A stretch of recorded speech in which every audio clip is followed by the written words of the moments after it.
ABC Sports proudly presents Game 1 in our exclusive coverage of the Bowl Championship Series.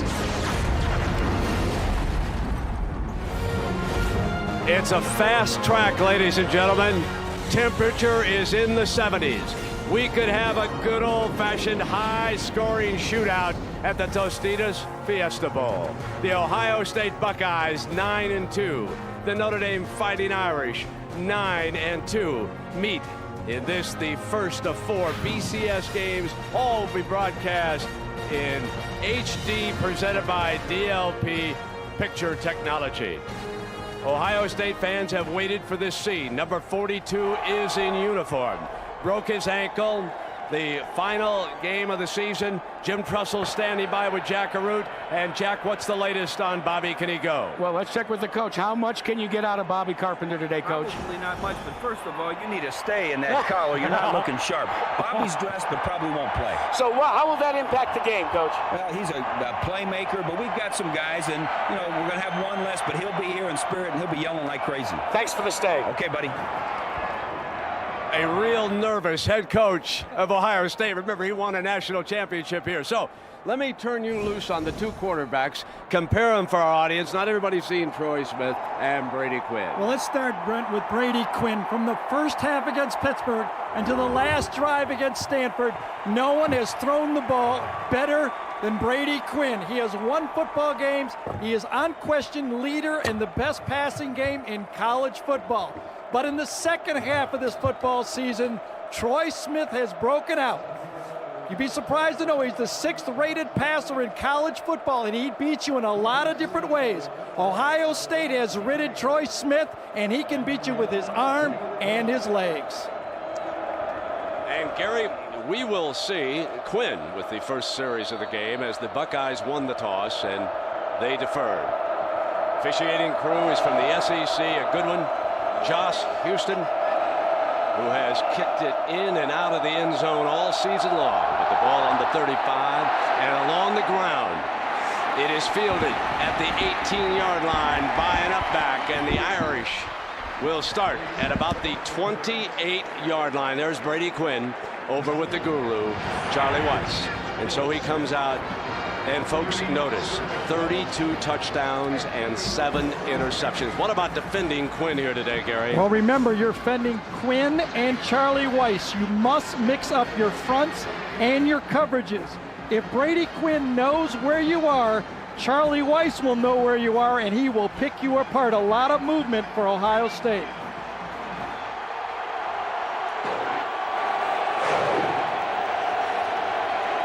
Schlegel backs out of the line. And on first down, Quinn going deep. Scott Samardzija open. And he couldn't hang on at the 24-yard line. Almost made a fingertip catch for the Irish on the first play of the game. Don't be surprised if Weiss goes deep again. Well, this is always part of the game plan for Notre Dame. They love to throw the post pattern. And all year, Jeff Samardzija has made that catch. Ohio State just watched a guy run right by him, and it was their best cover corner, Ashton Yabodi, who watched the big guy, supposedly the possession receiver, run right by him. Weiss scripts the first 15 plays, but he'll break out of it if he sees something else.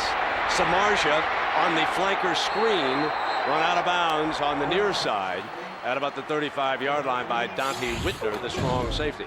So our Tostitos starting lineups on this beautiful day here in Tempe. Stovall, Schwab the fullback, Walker underrated running back, Fasano very talented tight end, Samardzija we've already seen. Key in on John Sullivan, folks, number 78. When he anchors the middle of this experienced offensive line, there are 3 seniors, and one of them, Dan Santucci, does have another year of eligibility if he wants to come back. But Sullivan leads it up. He'll call the line blocking, and Michigan State exploited the middle against the Irish, but they've been much stouter with number 78 holding court there. You can see they spread the field with 4 wide. There's the fake, and here comes Walker. So it'll be a first down for the Irish. Whitner again making the stop, and this defense will be under fire today, one of the best in the country. Patterson, Green, Pitcock, and Kudla, Mike Kudla. Now the linebackers, here's the story. James Laurinaitis starts in place of the injured Bobby Carpenter. Schlegel and A.J. Hawk, 51 and 47, the other two. Yabodi, Sally, Whitner, and Tyler Everett, and they are going to be under fire from the Weiss attack. You NFL fans who happen to be watching college football today on this holiday, you'll recognize the plays from the New England playbook. Draw play. Walker breaks the first tackle. I mentioned, Gary, that he's underrated. Let's talk about Walker. Does not have that breakout speed. Not Reggie Bush. He's not going to take a play like that to the house, but he's going to pound away, and a terrific receiver. Well, that's the beauty of the running back in this offense. Darius Walker is a scorer. He broke the high school record in Georgia of Herschel Walker as a touchdown scorer in high school. Was, by the way, recruited by both teams, but he makes guys miss, just like Tyler Everett. Unblocked, came on a safety blitz. He makes guys miss, and that's why he's so valuable in this offense. Well, we talked to Notre Dame quarterback Brady Quinn about reading defenses for Charlie Weiss. I think I'm at the point now where I'm recognizing many different defenses, coverages, things that defenses are trying to do. That helps you kind of get through your progression quicker. Having 5 guys to look at on every play can be tough. And although some plays, you have to go through the entire progression, but others, you can cross a few guys off just based off coverage. And his running back picked up the first down, so 2 carries at 19 yards for Walker. Tight end split very wide. That's a different formation for Notre Dame, way down. Great job by the offensive line. Stovall at the 20-yard line. And let's talk about how tall these receivers are. Both of them 6'5", Gary. You bet. But when they're that wide open, they can be 5'6". Exploiting this defense is what Charlie Weiss likes to do, but Brent, right down here is where they like to go to the tall receivers. They like to throw the fade, and you can see Samardzija, Stovall, and the tight end all have that height advantage. Just on the edge of the red zone, just outside the 20. And now they're in the red zone, and Walker could score. Touchdown! 21-yard burst. And Darius Walker stuns the Buckeyes' run defense. The best in the country at stopping the run. And Charlie Weiss, the pass master, spreads the field and runs it against the Buckeyes, who are without number 42. One of those formations where they now have the fullback Schwab in the game. They've spread out tight ends. Look at, they got a body on A.J. Hawk. Dan Stevenson blocked Hawk, and that sprung Walker. Fitzpatrick back handling the kicking. The Fighting Irish of Notre Dame strike first. Hang on, everybody. We're in for a high-scoring afternoon here at the Fiesta Bowl. Trust me, the Buckeyes and Troy Smith are going to move the ball.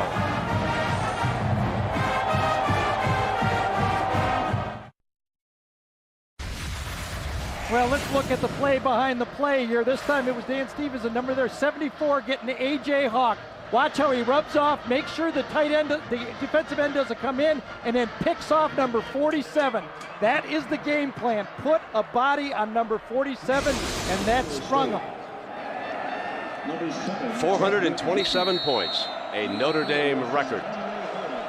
The Charlie Weiss offense comes to college. What a story is. Never played college football.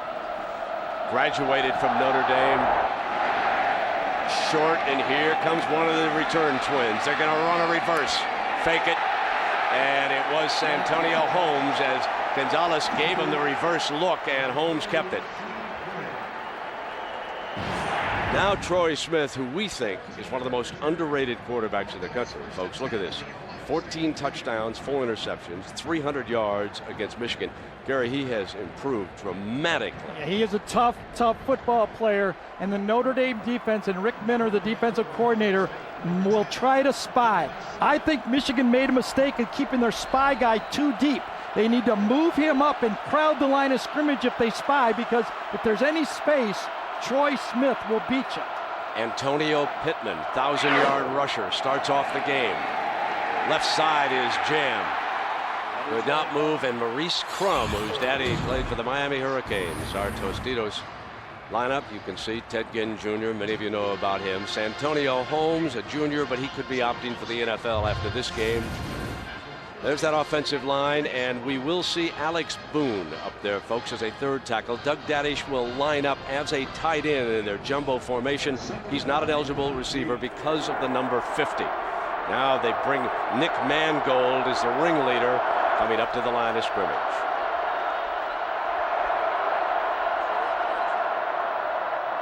Fake to Pittman, downfield, overthrew Ginn with his first pass of the game. And now defensively for Notre Dame, and here is the big question mark about the Fighting Irish. Can this defensive front hold up?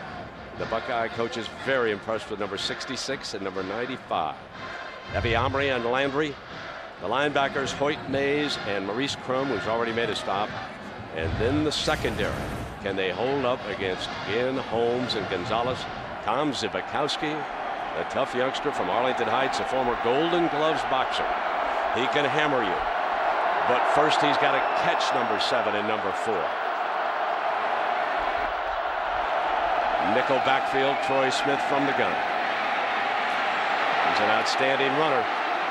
He's got the first down. Ohio State already behind, obviously 7-0, but let's look what they want to do. They will spread the ball for speed. They will get wide formations, 3 wide receivers, and then they feel their wide receivers and speed along with Troy Smith will make a difference. The Notre Dame defense makes turnovers. They make plays. They are not a knockout defense. They're very good on third down. They must find a way to get off the field one way or another. So on 39, Troy Smith runs 14 yards. He was a high school teammate of Ted Ginn Jr., Ted Ginn's father, the coach of that team in the Cleveland area. Running the option. Here comes Smith. He's down, and we asked Troy where he has improved the most. Probably off the field, in the film room. The more and more you watch film, the game will slow down for you. So my discipline within, setting focus hours within the film room has helped me become a better quarterback. The one thing the coaches will tell you privately is that Troy Smith finally trusts them.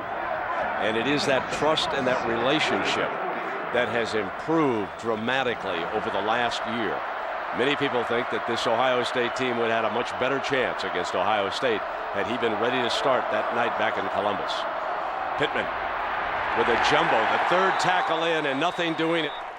Brent, little thing that unfolded to me, I've been talking to the Notre Dame coaches, they feel that Ohio State tilts their game and runs more to their right. Notre Dame's left than they do to the left. They are going to overplay that early in the game.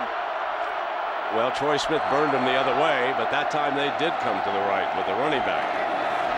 From the shotgun, fires, reaching for the first down. The spot will tell us. He's got the right foot out front, but it looks like it's just on the other side of that first down marker, that yellow line. So our referee and Steve Shaw will call for a first measurement. Ambrose Wooden was the defender who was trying not to give up a first down on the play. Yeah, they eyeballed it and gave it to him. Jim Tressel is changing up formations. They'll give him a little jumbo, give him a little spread. He's run the option on the one successful play, and then of course the scramble by Troy Smith on third down was the other successful run.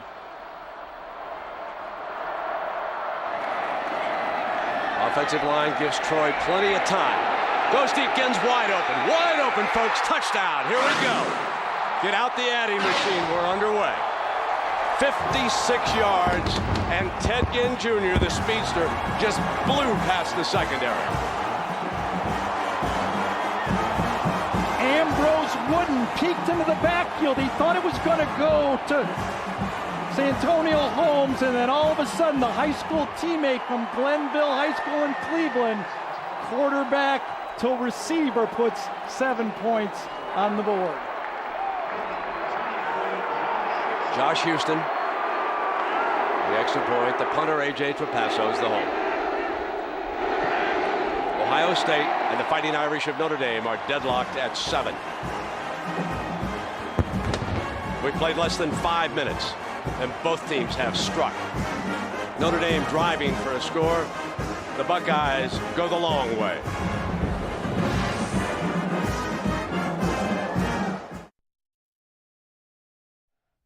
is this a great appetizer? I can't believe that fellow would be hanging out up there on a rock. I hope he's got a view of the stadium up there. And, you got some great climbing around here. And, of course, the national championship game coming up in a couple of days, the Rose Bowl, USC and Texas. And both of these teams have been in the arena with those two. This one will come out on the 20. Gary? It's just one false step by Ambrose Wooden, number 22, the corner right here. It's a simple route, but there's speed on the outside with Ted Ginn. Watch him just take one false step. He peeks inside to Santoni Holmes, and Ted Ginn just flies right. Watch it. It's just a stutter right there. That ball's in the air, and that costs you as your corner. You cannot peek inside with that type of speed to the outside. The Ohio State coaches obviously spent a lot of time with the USC tape from South Bend in what was the college football game of the year. And Pete Carroll's staff attacked the right side of the Notre Dame defense relentlessly that night and never eased up. And of course, when you've got pro coaches like Charlie Weiss on the other sideline, when they find a weakness, as Pete Carroll did that day, they just never get off it until you force them to stop. And our area of coverage is courtesy of the Goodyear Tire and Rubber Company and its associates worldwide. They wish you a happy new year. Remind you to be prepared in any weather at any time with Goodyear's new Forterra triple tread tires. And a happy new year from Goodyear. That is Rob Harley, number 34, being helped off to the Buckeye sideline.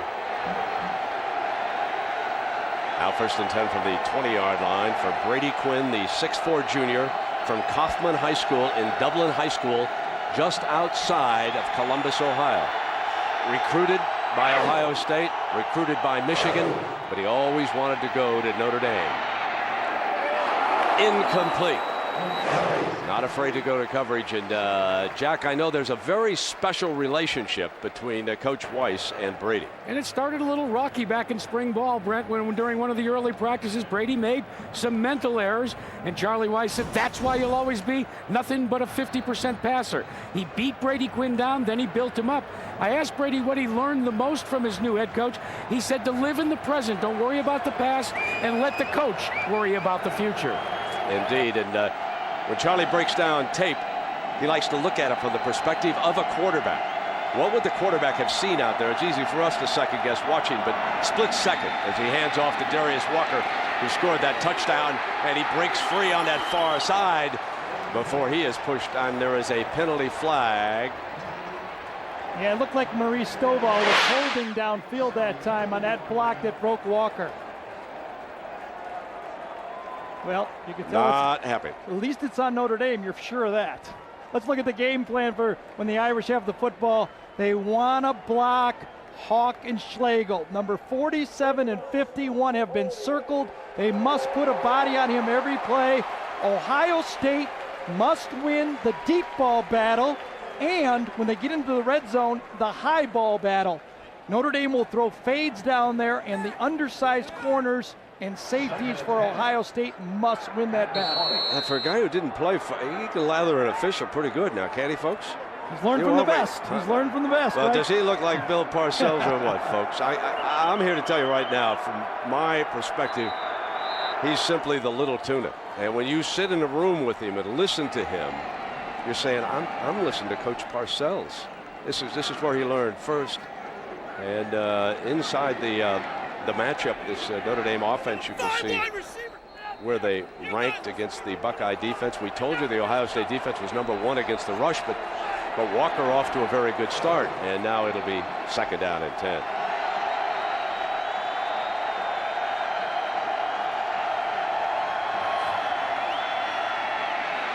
Getting a lot of time against that defensive front.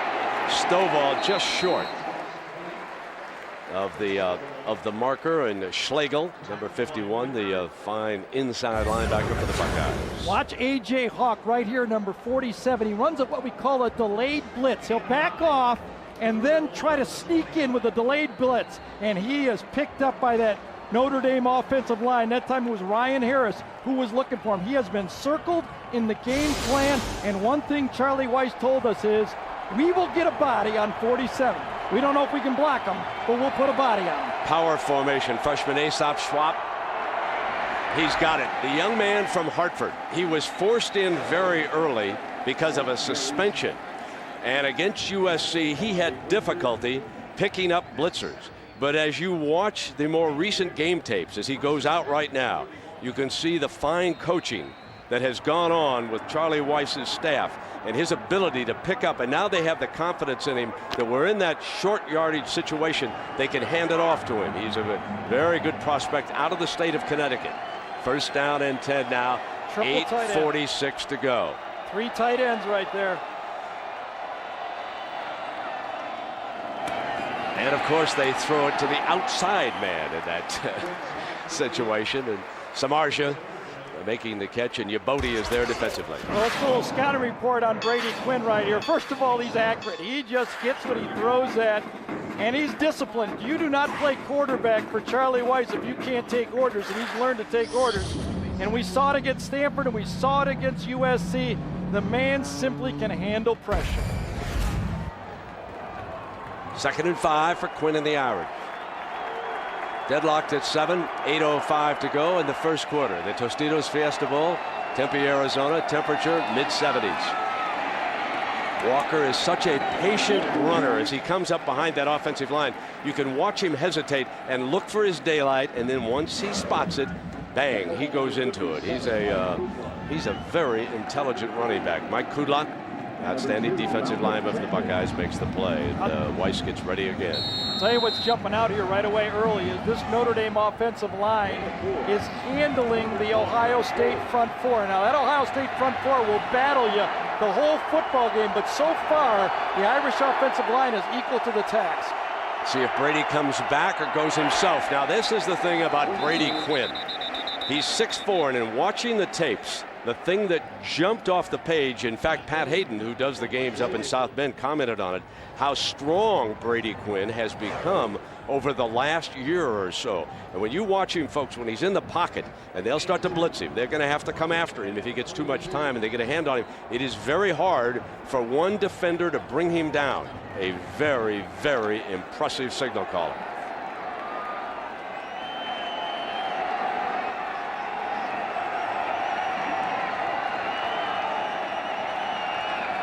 Wilson is now in, and from the eye, there's Walker. You can see him find his daylight.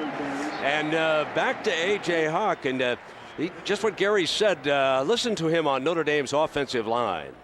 Their whole offensive line does a good job of getting up to linebackers quick. I mean, they're gonna have 2 or 3 linemen up to linebackers quick in the second level in a hurry, and they can move. And their tight ends are the same way. And Gary, that's your point exactly. Getting to that second level. And that is the game plan. That time they used the fullback, but again, no Schlegel, no Hawk early in this football game. They've been kept off balance and blocked. Second down, they move the pocket to the right and throw back for a screen, and the Buckeyes had read it perfectly. Schlegel, number 51, took Walker completely out of the play. Charlie Weiss, and as Barry Carpenter watches from the Ohio State sideline, the one thing like against Michigan State, Weiss went back-to-back with screen passes. He'll run one to the left and one to the right. And as you folks remember, the New England Patriots coming down the field when they had to have it, nobody was any better at the screen pass than Tom Brady and the Patriots and the Irish. And of course, the Buckeyes read it perfectly. They knew that's one of his favorite plays, and cleaning up the sideline now with 3rd down and 4.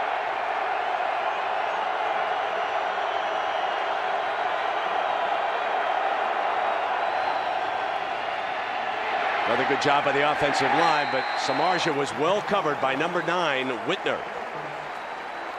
Whitner is the film study guy for Ohio State. If you know about gym rats, Dante Whitner is a film room rat. He studies, he does his job, he anticipates. One of the best safeties in college football, Dante Whitner. Not a lot of people talk about him, but all Big Ten safety, and he is always in the right spot. Our first punt. And the Speed Demons, the twin return men for the Buckeyes, are back. Holmes and Ginn has touched it once for that touchdown.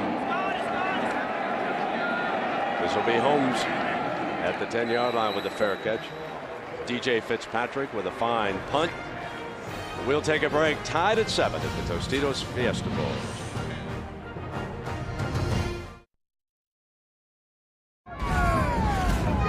With Gary Danielson and Jack Arute, welcome to the desert. Tempe, Arizona. The Buckeyes and the Fighting Irish both score the first time they have the football, but Notre Dame has just been stopped, and the Buckeyes will have to drive 90 yards this time if they expect to take the lead here for the first time. Troy Smith again back in that shotgun. Pittman alongside to his left. The Irish in that base 4-3. Play fake, and Smith on the roll, going to keep it again. It was wide open, and why not? He takes it for 15 yards to the 25-yard line. Gary, how about the Chrysler passing playbook? Well, let's go back to the touchdown. Now, no matter how well you draw up a play, if these 5 guys up front don't block, and this time they did, Barton, Downing, Mangold, Sims, and Dadish, look at that protection for Troy Smith to set up. That passing playbook, Brent, looks a lot better when you can read those pages clearly, doesn't it? It sure does. Yeah, they do a nice job. We don't want to just talk about one offensive line. This Ohio State offensive line has really come on the second half of the year. They use Gonzalez in motion. He's the youngster who made that great catch against Michigan. And they come from behind, win in Ann Arbor. They're going to throw back on a screen to Pittman, and it was read by Hoyt. Brandon Hoyt, number 39, makes a wonderful play on a screen pass. Well, Schlegel covered it one way, and then Brandon Hoyt, one of the guys, when you turn on tape, he just pops out. 39 from sideline to sideline, reads plays, and runs through 2 blocks that time. Downing couldn't get him, Dadish couldn't get him, and Hoyt found the play and dropped it for a 5-yard loss. And folks, Dearly does enjoy poetry, and pretty good at it, we are told. Second down and 15. Pull back. Wide open. It's another first down. It's Ginn, his second touch, and Ginn is off to a big start. Let's go back now to the Brandon Hoyt story, and let's listen to him talk about his love of poetry. For me, it's a way to express myself. It's a way to, sometimes everyone wants to get away once in a while. Well, for me, I don't need to go that far. I just take a pen and a pad. I can travel wherever I want, and that's the beauty of poetry in my eyes. One of the impressive things about college football as you go around the country is talking to all these youngsters and how articulate they are, especially at schools like Notre Dame, Ohio State, and some of the others. When we sit down there so at ease in front of the cameras, it's a pleasure to be around them. First down and 10. That's Teddy Ginn at quarterback. So it was a direct snap, sort of like a single wing tailback that they move him back to that spot. Last year it was shown in the Alamo Bowl. Delay of game on the offense. 5-yard penalty remains first down.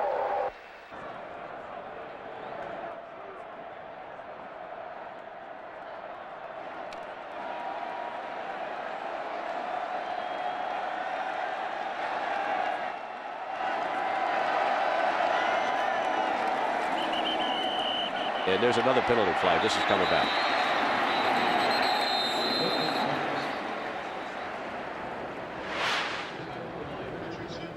Jim Tressel, such great memories of right where he's standing. Overtime, won a national championship against Miami. Before the snap, false start number 74 on the offense. So that was Kirk Barton, number 74, as we read the referee's lips.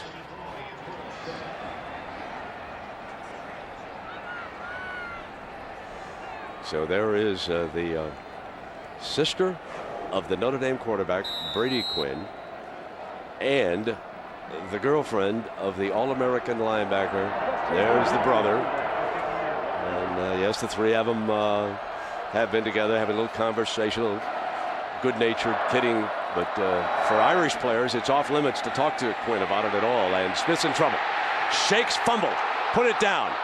Should have taken the sack. The Irish recover on the turnover. Inside the 15-yard line, Ronald Talley recovers the fumble and gives Charlie Weiss and the Irish an opportunity to score again. Victor Abiamiri, number 95, blocked by 2 players that time. Troy Smith tries to shake him off, but he keeps fighting through, makes the play, and Talley ends up with it. Troy Smith so aggressive, trying to fight his way through that thing, and then it was popped out. Landed Corey up on Mays. the ground. Corey Mays was at 46. Corey Mays. Corey Mays. Got his left hand on it, and that's what caused the fumble. Yeah, he caused it, and Talley recovered. So here we go now. Let's see what Weiss comes up with inside the 15-yard line. Got the tall receivers if he wants to go to the fade. Remember, the big tight ends. And it's the draw play. Walker, who scored before, he surprises him. He's to the 7-yard line. Tyler Everett with the stop. This is the best blocking, Gary, that we have seen against the Ohio State defensive front all year long. Well, and I think there's a reason for it. They have to spread out. They're really worried about the passing game, and they now get hit with those draw play and screen play game. Charlie Weiss and the Notre Dame offense gives you a little bit of everything. You never get comfortable as you get anywhere on the field as they enter the red zone here because of the turnover.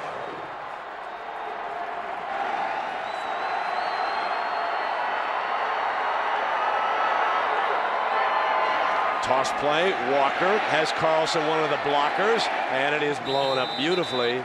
Ubodi, Ashton Ubodi, a man who immigrated very tough circumstances out of Liberia and made the most out of his opportunity.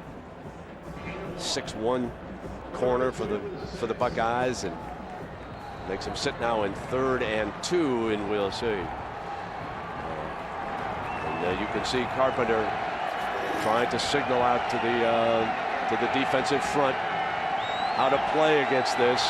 Samardzija, who's been great on the inside, is out to the left. 3 tight ends in the game. One of them used as a blocker, and it's Walker again. And Weiss, stubborn, tried to stick with the run, tried to pick up the first down and make it 1st and goal, and doesn't even seem to be looking for the field goal team at all. Yeah, this one got crushed. Ohio State put a slant on and just beat that Notre Dame. Kudla beat Fasano inside the tight end that time, and they slanted, and now will Charlie go for it on 4th down? He's got his go personnel out there. This is pure Bill Parcells. This is strictly Parcells. You are 4th down and short. You show some arrogance, and if you leave them down there, they're going to have to go 96 yards. Empty the backfield. They're going to throw for it. Sacked at the 14-yard line by number 47, A.J. Hawk. They went man-to-man on the outside, and Ohio State in this situation blitzes. You saw the stunt. Kudla from one side, Hawk from the middle, and you can see it man-to-man out here. I'm surprised Quinn just didn't let it go. Throw the ball, throw it up top, let your 6'5" guys get it. When you hung on to it, that is the reason. Got it. Watching brother and boyfriend, and not much emotion. Timeout.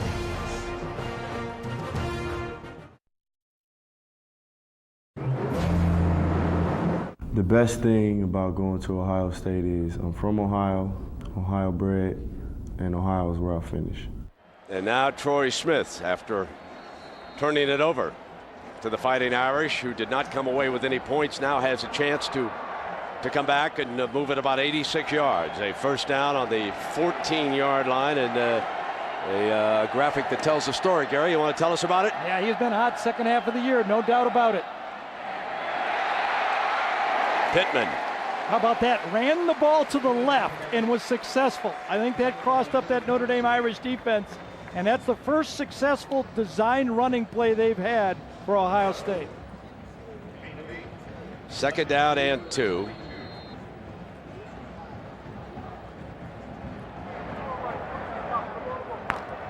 The Irish front. Still the 3 wide receivers. Gonzalez in the slot.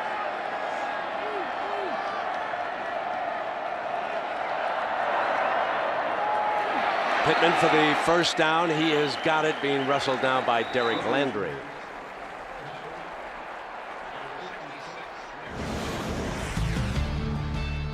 And he was the All-Ohio running back coming out of high school. He has emerged too. We've talked a lot about Troy Smith being underrated, but Antonio Pittman out of Akron, 6 games with 100 rush yards this year, and the officials huddled down there with a penalty.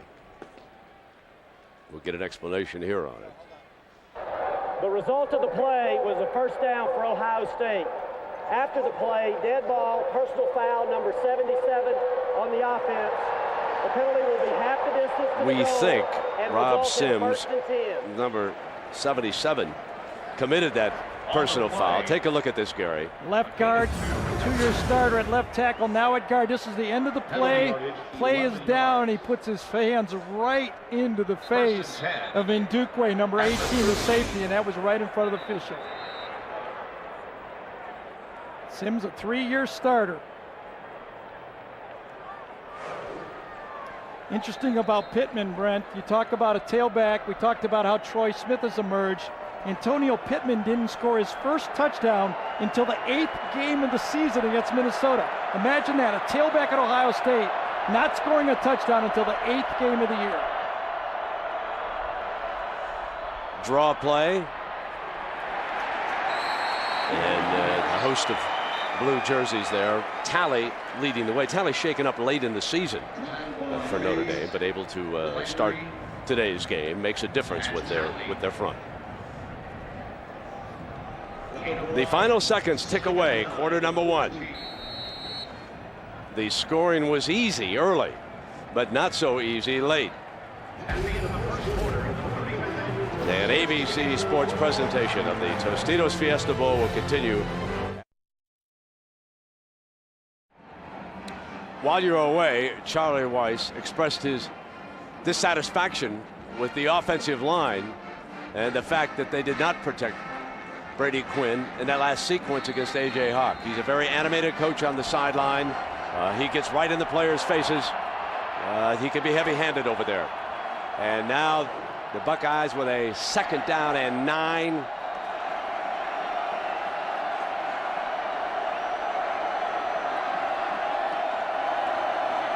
Time high and not a good pass. Well, the first thing that jumps out is how easily Notre Dame scored moving right down the field the first time. But then after that, they get a fumble in the red zone, and they haven't been able to throw the ball against them. Yeah, 3 things that popped out at me, Brent. First of all, the Buckeye defense isn't as flexible without Bobby Carpenter. They can't attack you as many ways as they could with him. The Notre Dame offensive line can fight and battle up front and at least get a draw with that good Ohio State defense. And Teddy Ginn is emerging as a receiver. He is running sharp routes out there. Here's your 3rd and 9. Time for Troy. Dances to the right, can't find anybody open. Now he throws, and Ginn cut back beautifully. And it's 1st and 10. And Gary, just as you said that, it was like former high school teammates and fellas who have played together for a long time, because Ginn picks it up for 18 yards. He reads Troy moving to the right. Well, now remember, Ted Ginn never played receiver in high school. He was a star defensive back and quarterback for Glenville High School. He's still learning to be a receiver, and you can see he's starting to get it. He ran a comeback earlier. Of course, he had the bomb. He could always do that, but he's starting to get the smaller, finer parts of being a wide receiver. Maurice Wells, number 34, is the running back. He replaces Pittman. Option, here comes Ginn. Looking for a run. There was a great block on the edge. Look out. He's going to take it to the house, folks.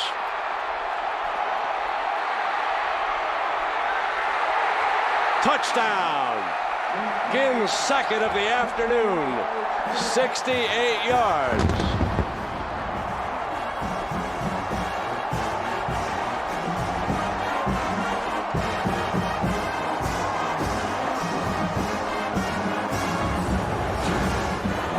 Option play. Troy Smith goes to his right and then just flips it softly to Ted Ginn. Gets one block from Santonio Holmes, another one from Rob Sims. Big Dadish is out in front of him, and then he cuts back twice to finish. Prior to that touchdown, the longest run of the year for Ted Ginn, 8 yards. Houston adds the extra point.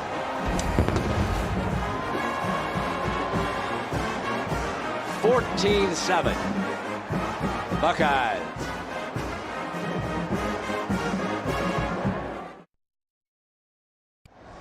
2 terrific blocks here, Gary, on this play. The other guy, the other receiver, the little guy gets the linebacker, Maurice Crum. Welcome to Santonio Holmes. And then big Rob Sims just drives out the other safety. Daddish, you're not fast enough. Sorry.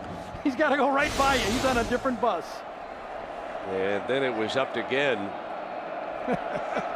Daddish is trying as hard as he can to get out there. And Big Teddy Ginn says, got to go faster. Grimes and Horde are back deep. And for the first time, the Irish trail out of the end zone and on the 20-yard line.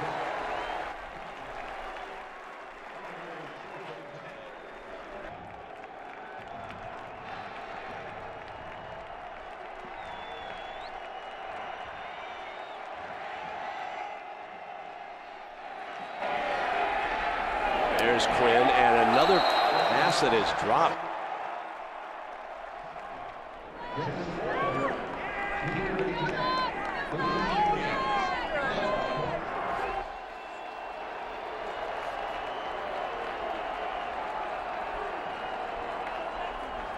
Here's Quinn in trouble again.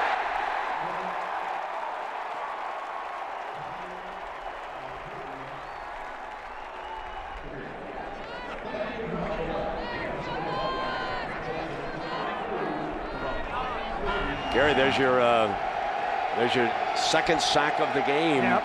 Ohio State showed blitz, came out of it, and fooled Brady Quinn and the protection. Kudla. Middle. This time, Samardzija hangs on, but he is short of the first down.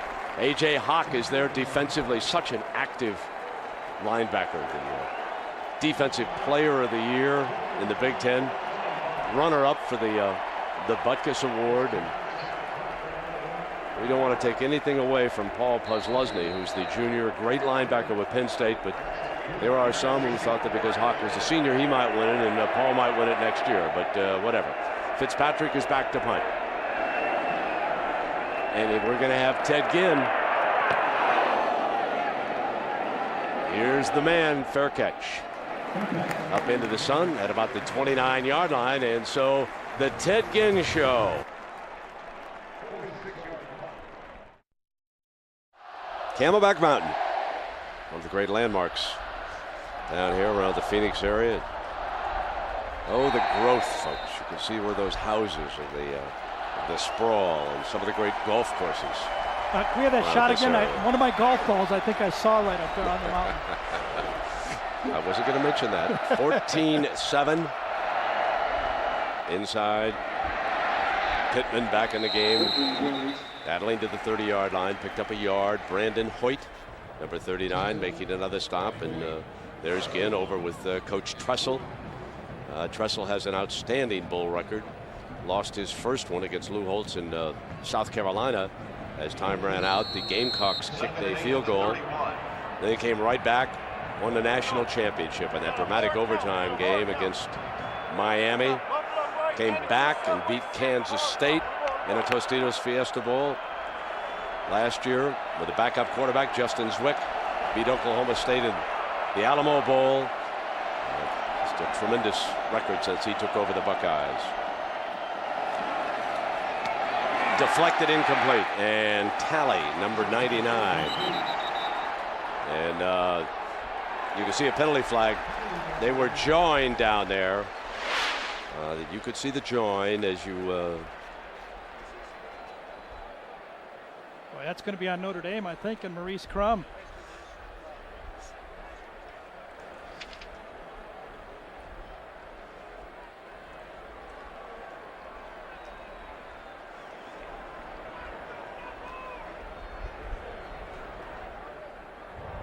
After the play, personal foul, number 40 on the defense, 15-yard penalty, automatic first down.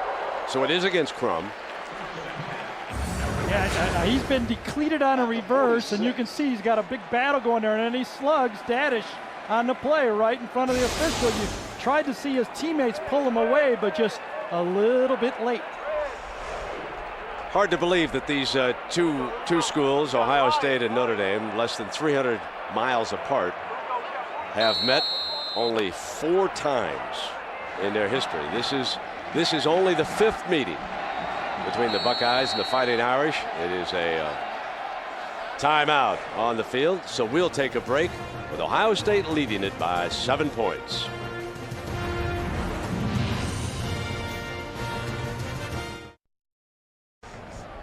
When Charlie Weis left Notre Dame, his first job was as a teacher, and there he is teaching a linebacker and how to behave. And of course, you're always caught with the second blow, aren't you? And we mentioned they'd played only 4 times previously. Here's our Aflac trivia question: who said, "I'm the best recruiter Notre Dame ever had"? You know the story about these 2 schools, of course. And so many other coaches have rated talent out of the state of Ohio. I remember Ara Parsegan when he was the Northwestern head coach. And, got some great players from that state. Did the same thing when he was at Notre Dame as Pittman slips at midfield. So we are at the top of the hour down here in the desert, just a little bit after 4 o'clock. You can see sun setting. And if you're just joining us, Ted Ginn Jr. scored on a long touchdown pass and then a brilliant run. Both of the Buckeye touchdowns here today, and Holmes is out to the left. And now Pittman stretches to the right side. And Ginn is back close to the quarterback, an option look, and Troy Smith keeping it all the way, just short of the first down, I believe. Crum making the stop over there.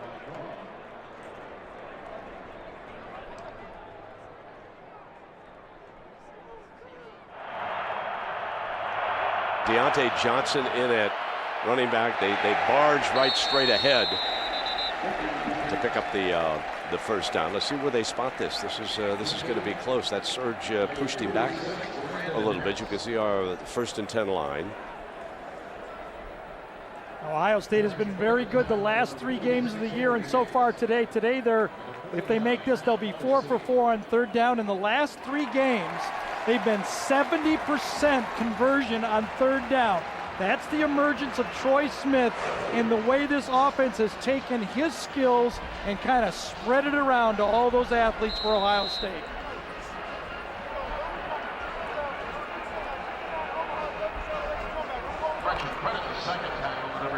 Look for Santonio Holmes to get a little piece of this football pretty soon right here. He is a great player, and he's as healthy as he's been all year. Smith looks the other way and fires the first down. If it's working, why come off it? Number 7. And there's a penalty. Zivakowski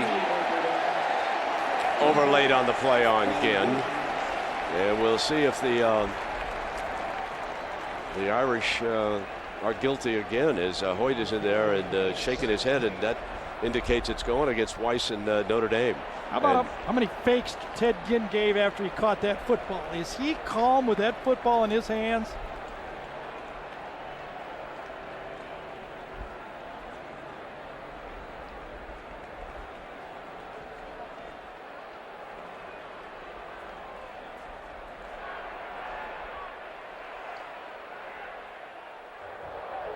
There were 2 fouls, both dead ball fouls, personal foul, number 9 on the defense, number 50 on the offense.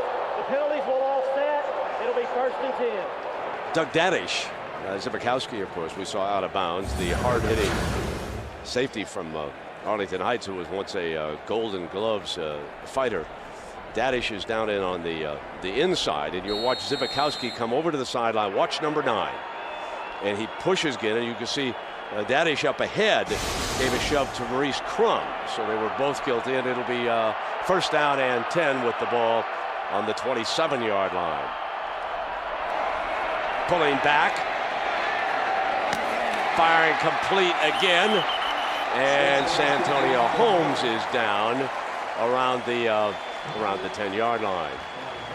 How about the ball placement for Troy Smith? This is going to be a little motion to the right like it's the option, and then come back and throw the comeback to the opposite side. This play was effective against Michigan State where they hit a comeback just like that for a touchdown on a broken tackle, and then when they rolled up the coverage, they hit him deep. Troy Smith's accuracy in the second half of the season, you can see that ball right where it has to be.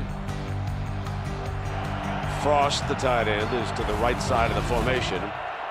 And Ginn is back, lined up just behind the tight end, and they're getting option bad lateral. Notre Dame's got it. On the 9-yard line, recovered by Ambrose Wooden. It was a bad pitch from Troy to Ted Ginn. Once Troy went inside the defensive end here, he tried to make the big play on the pitch. It was too far out in front of Ted Ginn. No way he could handle it. And Notre Dame again dodges with opportunistic defense. 8:56 to go in the first half. 14-7, Buckeyes lead. The Fighting Irish have got the ball. Brady Quinn and the Fighting Irish with a first down. Just inside the 10-yard line. And Quinn only 50% for 56 yards. So less than 6 yards a passing attempt. Way below his average against this Buckeye defense. Wilson getting a lot of snaps with the absence of Carpenter in that defensive front for the Bucks. And Walker not picking his way that time because 97 David Patterson was there. All right, let's go back to the Aflac trivia question. Who said I'm the best recruiter Notre Dame ever had? The legend of Columbus, Ohio himself, folks. Never played Notre Dame. Now here's what would happen. Woody would be recruiting, and he'd have a young man who was interested in Ohio State, Michigan, and Notre Dame.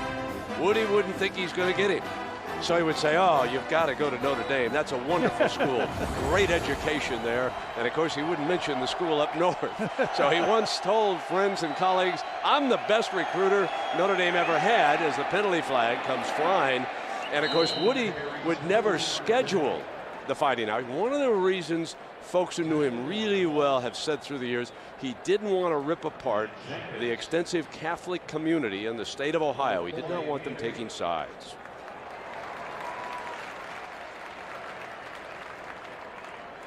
Brady Quinn, who lives with the deep ball, has not been able to get any of them. You see it, the longest ball, 15 yards, and that was on 3rd down and 25 yards. It didn't even pick up a first down. So you can see Brady Quinn has been forced to throw the ball underneath, and that's that nickel package that Ohio State is using.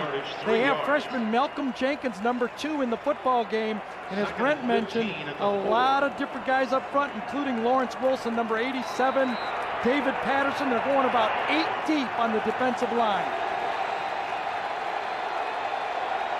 There's Wilson right there, a true freshman who they say will be a star someday. Backed up inside the 5. Quinn from his end zone hits Stovall on the slant, short of the 20-yard line.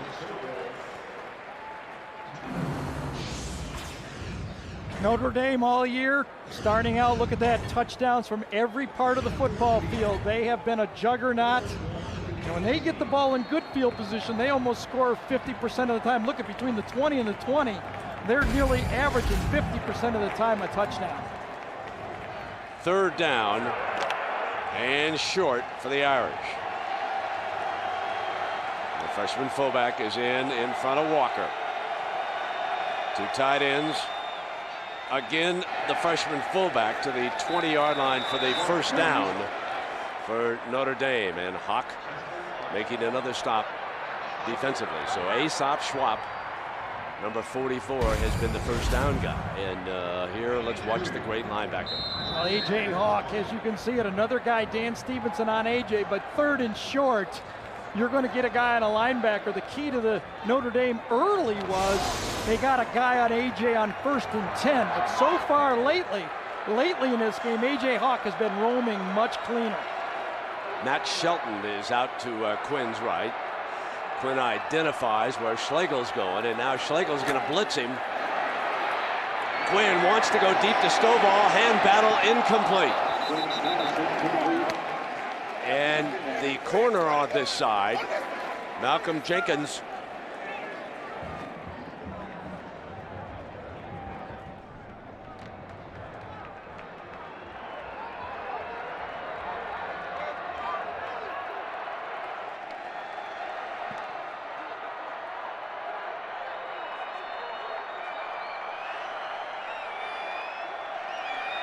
And from an empty backfield, there's Stovall. And that time, Stovall slanted in on Jenkins and made it just short, I believe, of the 45-yard line. Another first down. And now Quinn seems to be getting in more of a rhythm. Well, 6 of 12 for 70 yards here. Or Charlie Weiss. Watch this one, Brent. A perfect call. The blitz comes from the right side on block, 2 defenders, and he throws the seam against the zone blitz to the other side.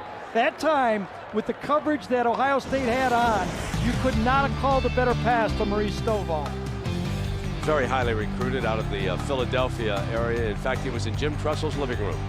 And Trussell was confident that they could convince him to come to Ohio State, but there's going to be a flag on Jenkins. He simply threw Shelton to the ground. And that'll cost them 15, I believe, right at that spot. I don't know exactly where that spot was. It'll be an automatic first down. You're going to run slants and crossing routes if you're going to run this offense, and you can see the freshman right there, too aggressive. Number 2 on the defense. Penalty will be enforced at the spot of the foul. Automatic 1st and 10. Inside the 15-yard spot of the foul, and they'll move the chain markers. There's Jimmy Haycock, the co-defensive coordinator, Luke Fickell. The other one, Jimmy Haycock, worked with the legendary Don James out with the Washington Huskies, was on coaching staff out there. Dick Vermeil and I, when he was working college football, we used to visit with Coach out in the Seattle area.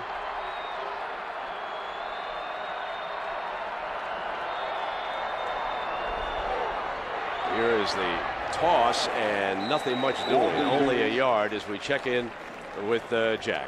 Fellas, you remember we sat down with Charlie Weiss? He tried to expound upon his philosophy about making adjustments. He doesn't wait till halftime, so I won't have to ask him that question at the break. He says play calling is an art and not a science, and with that in mind, he said we go off of our playbook immediately, right after we see what the opposition is going to give him. He says he continues to paint the strokes throughout the course of the game, Gary. His wife calls it going commando. Well, he's done it in a Super Bowl. He should be able to do it in this game. 2nd down and 9, and timeout is called by the Irish. So Quinn will go over to the sideline to talk to Coach. We'll take a break. Buckeyes lead it by 7.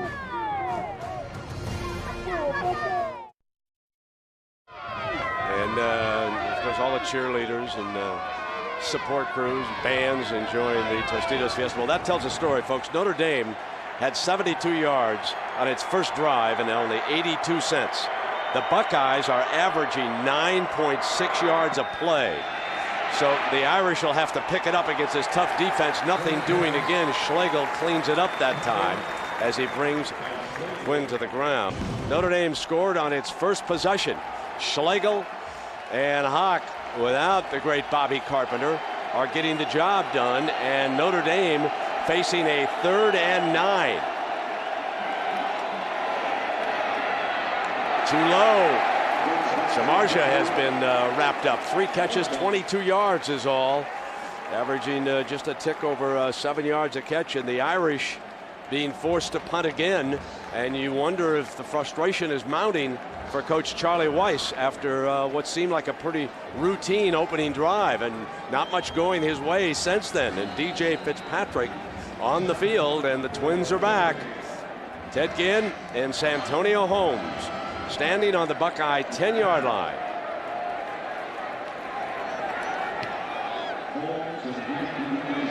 Fair catch signaled by Holmes. He'll let it roll down. Tap back. That is legal. It is the football in the college game, not where it is tapped by a member of the punt team. So if it did not cross the goal line, and it does not appear to right here, snapped back down at the 2-yard line, a 48-yard punt, and dangerous field position for Troy Smith and the Buckeyes.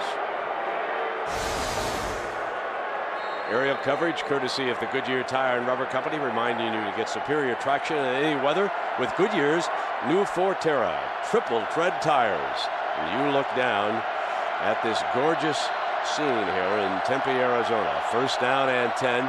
Smith just following Mangold right straight ahead on the first down. Downing and Sims, two guards on the other side of the center.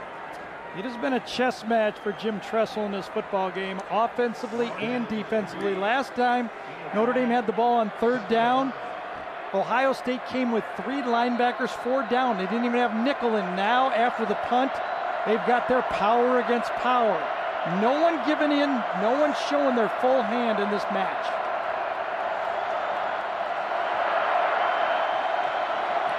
Two tight ends, Hamby on the field at that right tight end. Pittman, not much doing. This is going to be third and long.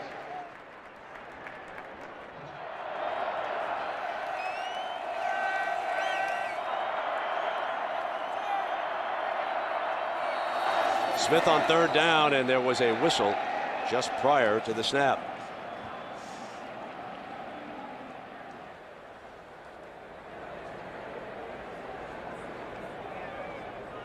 So both teams broke out scoring in the early going. Now we've got 3:13 to go in the first half, and we have had 21 points or 3 touchdowns.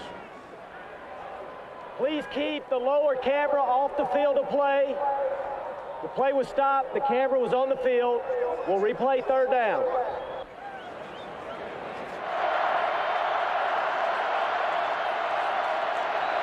(14-7). Smith's going to take off. Can he get the first down? Struggling for it. Got it. Easily. Landry. And that's exactly what Charlie Weiss told us is the one thing he did not want to happen. If Troy Smith is going to run the ball, let him run it on first and second down. Third down scrambles are demoralizing to a football team, and it's exactly what Troy Smith did here. No pressure, no lanes, and Troy Smith picks up a first down. Troy Smith, throwing and running, has more yards than the entire Notre Dame offense right now. He alone has outgained the Irish. On first down, going deep, got Holmes in a foot race for the end zone. Touchdown. He almost started that celebration a little too early. There is a penalty flag on the play. Going to get a celebration penalty going up into the end zone with his finger out. That time, he did. This one he deserves. We had one in the Michigan game, which we weren't convinced that he deserved when he dove into the end zone. And this time, he actually could have cost himself a touchdown because he could have slowed down a step as the defensive backs were closing in. But regardless, the Buckeyes have their, and you can see their coaches, it's a little bit of tough love down there. Great going, Santonia, but don't celebrate too early. Yeah, he's healthy finally. Said he was playing 65% all year on that sprained foot. He had it from August all through the year. He's a tremendous route runner, but that time, I agree, that ball could have been poked out from behind and almost a disaster on the play. Zibikowski could have got that thing. Now this is unsportsmanlike conduct, number 7 on the offense. That penalty will be enforced on the ensuing kickoff. Now I wonder if he's got the wrong number or again did something too. Could have been a double, huh? But I think it was Holmes. I do too. Teddy, I think is saying, what'd I do? I just think. Well, I know Jim Tressel went right to Santonio Holmes and said, you can't keep doing that to me. Josh Houston adds the extra point.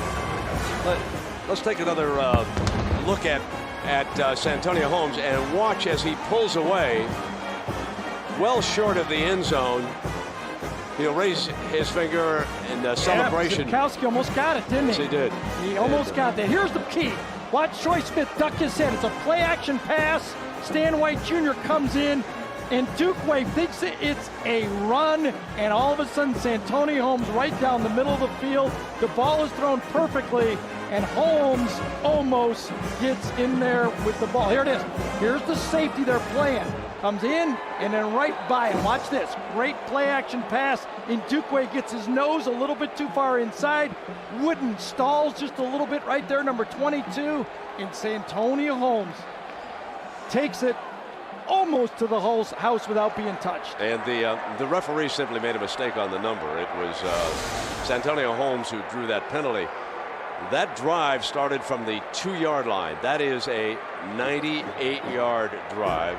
3 huge plays. The story of this game, the big plays for the Buckeyes.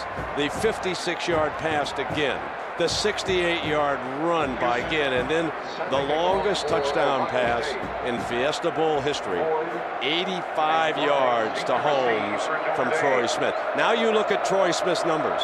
He's thrown for better than 200 yards, and Quinn for less than 100. So we started the day saying there's another number 10 in this game, Troy Smith, and we think he's one of the most underrated all-around quarterbacks in the nation. When you go back and think about the 2 Michigan games that he has put together, one in Columbus and one in Ann Arbor, and if Lloyd Carr was seated right here and we said to him what was the difference in those 2 games, without hesitating he would say number 10, no question about it. First down and 10. I think Ohio State would like to have another shot at Texas with a in-season Troy Smith. He is ready to play now. He had that alteration at the beginning of the season, wasn't in the rotation as a starter, just halfway, and now he's ready. Here comes the blitz from the corner. And it was Whitner, the safety, who came off the corner and deflected it. And it'll be second down and 10. And the Irish are going to be forced to regroup. This, since that opening drive, folks, is an old-fashioned Buckeye butt-kicking. And I'll tell you, that is a 101 blitz for Ohio State. They've been running this blitz all year, right off the slot. Dante Whitner, strong safety blitz, zone away from it. No real flash and dash, nothing Notre Dame hasn't seen. It's just Ohio State has got their gear going now. Second down and 10. And Walker juggling. Schlegel there, incomplete. If you go back to Charlie Weiss's play calling after the turnover inside the 15-yard line, if you want to do any second guessing, go back and get the play-by-play sheet out there. We tried to get the first down and was stuffed down there, and then they couldn't throw for it on 4th down. That would be the sequence to look for when they had a golden opportunity. 3rd down and 10. Quinn forced out of the pocket, throws, deflected, complete. Yabodi is over there along with Tyler Everett, number 6. I'll tell you, Matt Shelton should have caught that football. That was right in his face mask. You got to make those plays. Your team is under a wave of blitzes, and all of a sudden your quarterback comes out of the pocket and throws a strike, and Matt Shelton, the senior, can't bring it down. Charlie's going to have to decide what kind of love to use the rest of the way. What he's going to do at halftime is going to be very, very important with this football team. They're going to have to regroup. Ted Ginn again, folks. Kind of collided with O'Neal on his own team, dancing and looking for daylight. In that conversation that Gary Danielson mentioned that we had with Coach Weiss, I said to him, Coach, I think you're going to be looking at the best defense you've seen all year. Without hesitating, he said to me, have you looked at Tennessee? Have you taken a look at him? I said, no, I really haven't. I concede you that. But I went back and I looked at him, Coach. Right now, you're playing the best defense you've played all year, my friend. Right now. 21-7, you got 147. And let's see what you make of it. Your average per play is almost 12 yards per play. Look at that. The big plays have gone to Ohio State. Complete again. Again, out of bounds. The passing clinic is being put on by the Buckeyes. Well, there is fear right now in the corners for Notre Dame. Wooden and Richardson, 22 and 30, do not believe they can match up with the speed from Ohio State. Those are easy pitching catches. Sent the quarterback coach Joe Daniels down on the field for the game. I said, Coach, do you think you can attack the corners? you know, he's kind of a low-key fellow, does a great job, kind of under the radar. He said, yeah, I think we do. We'll see how they play us, how they try to match up, but I think we can do some business over there. And they have indeed. Smith has thrown for 219 yards in the first half. And more. And that's the tight end, Marcel Frost, making his first grab with Richardson. And just look at the throws. I mean, there's no high balls and low balls and receivers reaching back to the right and the left. So far in this football game, when that ball is thrown to receiver, it's hitting them in the numbers, the face mask, and the hands. Troy Smith, 10 for 13, and he's throwing strikes on those 13 balls. The Big Ten had been struggling, and then Wisconsin struck today earlier in the bowl game down in Orlando, upsetting Auburn. Slant, Holmes to the 37-yard line for a 1st and 10 inside of a minute. They have a great field goal kicker. Let us remember that right now. Of course, they're thinking touchdown, and an injured Irish player down on the field. That is number 40, Maurice Crum, the linebacker.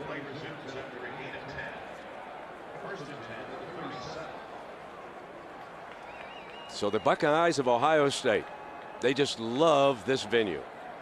A championship, another BCS win over Kansas State, and now A.J. Hawk, Bobby Carpenter. Carpenter, of course, not playing with an injury, enjoying a 2-touchdown lead. Let us take you back to that night in that great football game. Craig Krenzel, and interference is the call. And Maurice Clarett, how ironic that is in this field on this day when he's back in the news. And then the play broken up against Dorsey and the Hurricanes, who were, boy, one of the big surprises for me, Gary, is the way, not that LSU won the game, I think that can happen, very, very good football team, but the way they manhandled Miami. Well, and some people paid a price for that, it looks like, in Miami. They're going to make some changes on their staff. And, you know, that Fiesta Bowl game, Brent, was kind of the baptism for all these seniors now. A.J. Hawk, Bobby Carpenter, you know, these players were freshmen on that team in the Fiesta Bowl, and they saw how Mike Doss led his team. Remember when Mike Doss came back for his senior year at Ohio State? I think he's the guy that bridged it for Ohio State. The first guy that says, I want to come back and win a national championship for Ohio State, and he did it. Now the Buckeyes with 5 wide receivers. Spread the field. Got an Irish lineman to jump, but there's the whistle. Linesman stopped the play. And let's see if Landry was pulled offside. Might have made contact, and they stopped it.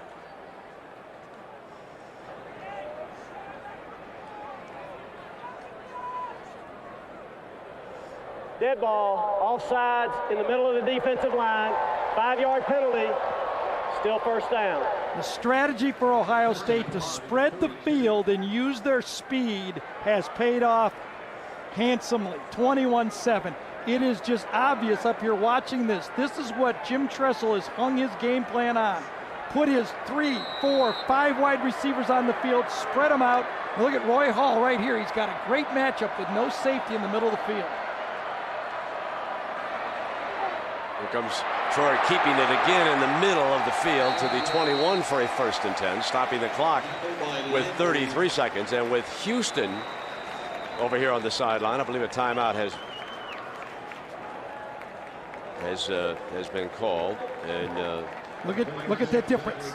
Look at the difference of him as a quarterback right now. He knows what he wants. He's telling receivers how to run their routes. He's a full quarterback. Well, over on the sideline, you may have noticed the long hair on the part of the linebackers, and it brings us to a fine story down here in this part of the country. And let's join Jack Arute for that. Guys, we've talked a lot all season about the long hair that the Buckeyes linebackers have been wearing. Well, part of the story is that it's a tribute to someone that they think they want to pattern their style of play after. Pat Tillman, who played here in Sun Devil Stadium and then went on to NFL fame and, of course, lost his life in the war in Afghanistan. Kind of an opportunity for these linebackers to pay tribute to Pat Tillman and make that tribute come full circle today. Indeed, Jack. And there's Schlegel and Hawk. Both of them.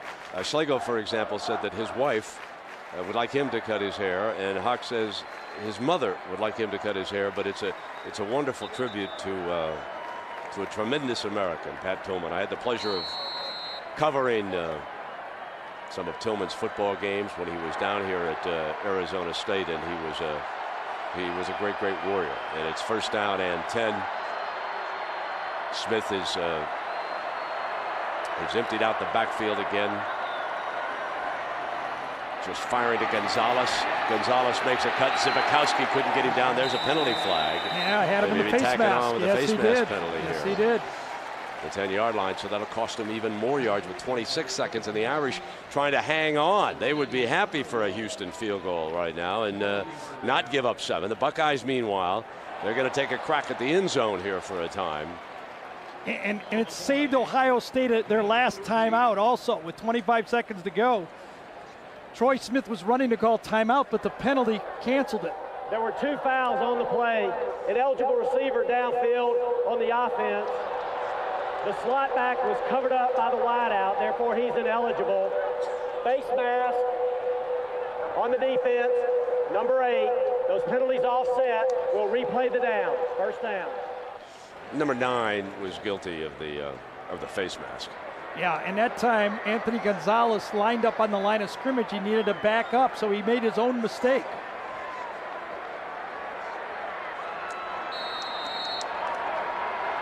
.25 seconds, first down and 10. Line of scrimmage back outside the 20-yard line. Troy Smith just emptying the backfield. The offensive line doing its job. Troy on the move. Ooh. And dangerous looking pass. Bounced, and Smith obviously wanted one of his receivers to do something differently than what he did. 12 seconds left now with a second and 10, and of course still well within Josh Houston range as Troy checks the clock. Yeah, now remember they got a timeout left, but he's pretty lucky right there, Troy Smith. If he'd have thrown that ball well over there to Teddy Ginn, that ball would have been intercepted. He's lucky he bounced it in there.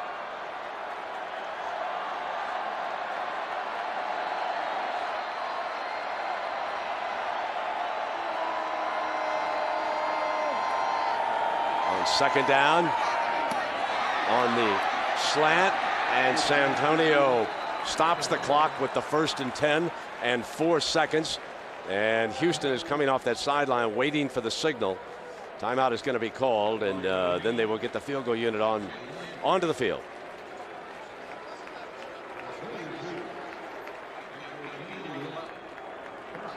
Brilliant drive by Troy Smith that time, managing the clock, taking the easy throws. He only forced one. He was lucky not to get intercepted. And you can see Jim Tressel continues to attack. He knows Notre Dame has firepower, so he attacks. About 28 or 29 yarder coming up for Josh. Replaced Mike Nugent. Had an outstanding season. Kicked 5 field goals in that loss against Texas. Missed a 50-yarder that might have made the difference. You can see 6 years redshirted with a knee injury. Then he backed up Mike. Then the hip injury, backed up Mike a couple more years, and here he is, having kicked 83% field goals. And he's a field position. He has that long leg from the 35. Many of his kickoffs have sailed in or out of the end zone. He takes his time, and now he trots onto the field. Trapasso will be the holder.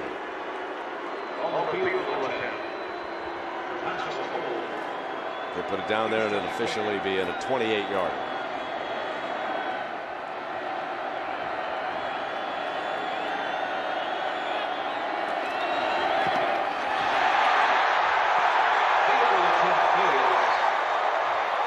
Blocked. You could see it. You could see from behind it. In Dukwe, we believe, got through on it. Number 18. His time runs out. Let's go quickly to Jackaroo with Coach Weiss. All right, Coach, what do you want to see out of your team in the second half? Well, first of all, we have to play more consistently on both sides of the ball. We were sloppy on offense. We gave up too many big plays on defense. Fortunately for us, it's only a 2-score game. It could be a lot worse right now. Thanks, Coach. All right. Let's take a look at Ndukwe. Number 18 right there comes right inside. You must seal off inside. Ryan Hamby didn't seal off inside, and that caused it. The Buckeyes lead the Irish.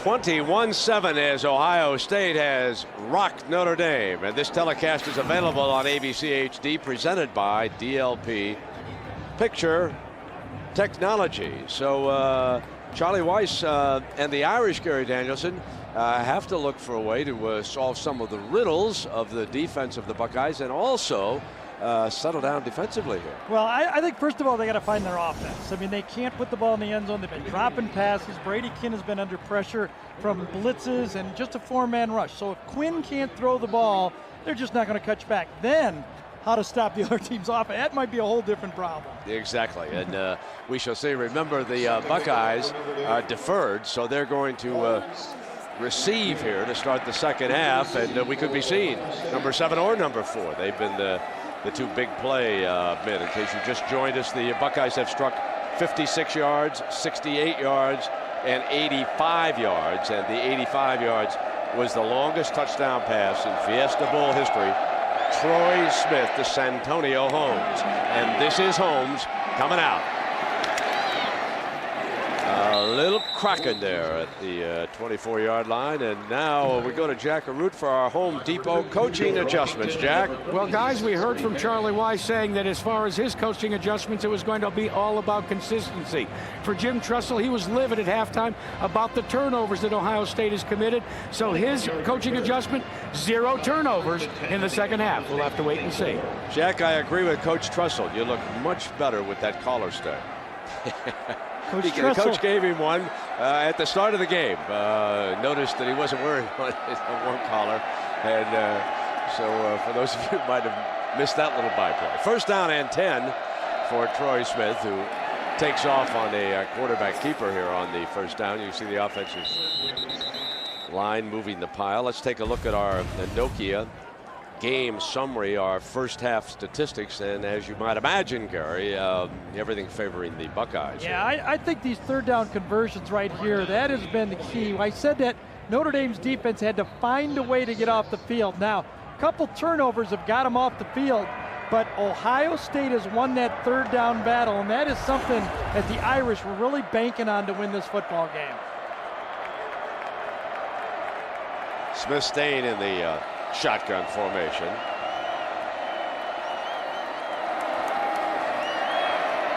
Line holds, incomplete. The intended receiver was number 4 Santonio Holmes, and Richardson was the corner there. That blocked field goal at the end of the half is what Notre Dame is hanging their hat on right now. Charlie Weiss told Jack, we're lucky that this is just a 14-point game. Remember, Ohio State turned it over going in with a option play and then had that field goal block. Just a 14-point game keeps Notre Dame in it. Third down coming up.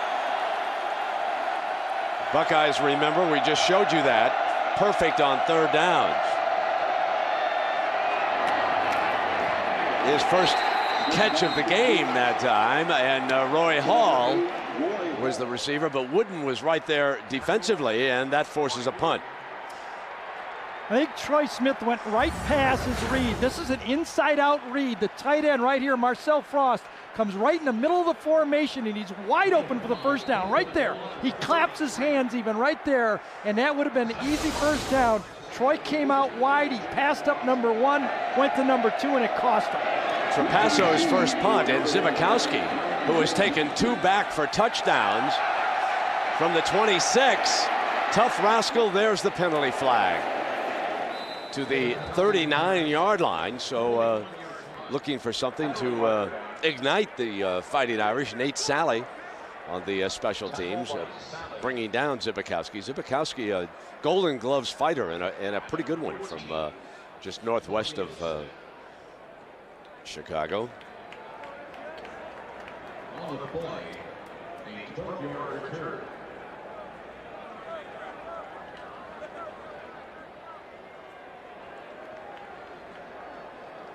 This will be an illegal block against the Irish, no doubt, and bring it back.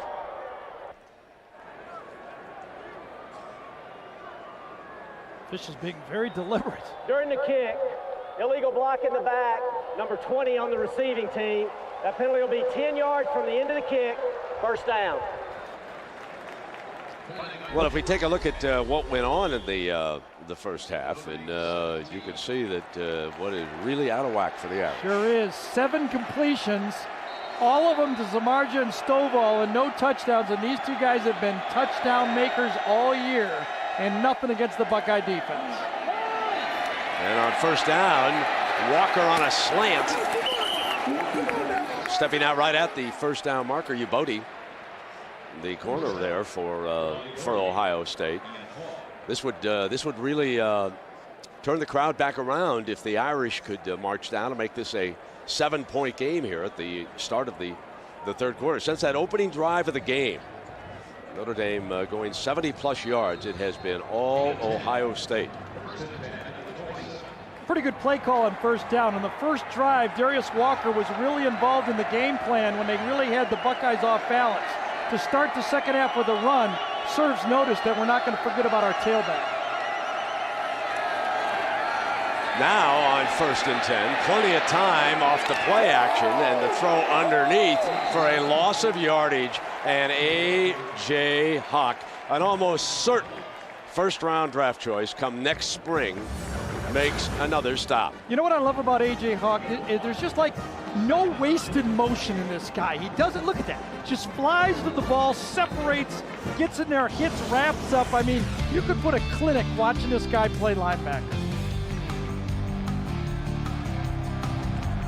And Malcolm Jenkins steps into the game.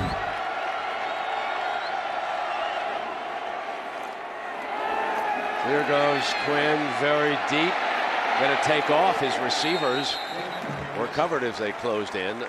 Pitcock and Schlegel, and there's A.J. Hawk. And in case you were not with us at the top of the day, his girlfriend is Brady Quinn, the Notre Dame quarterback's sister, Laura, who's here today. And we asked A.J., how'd this romance get started?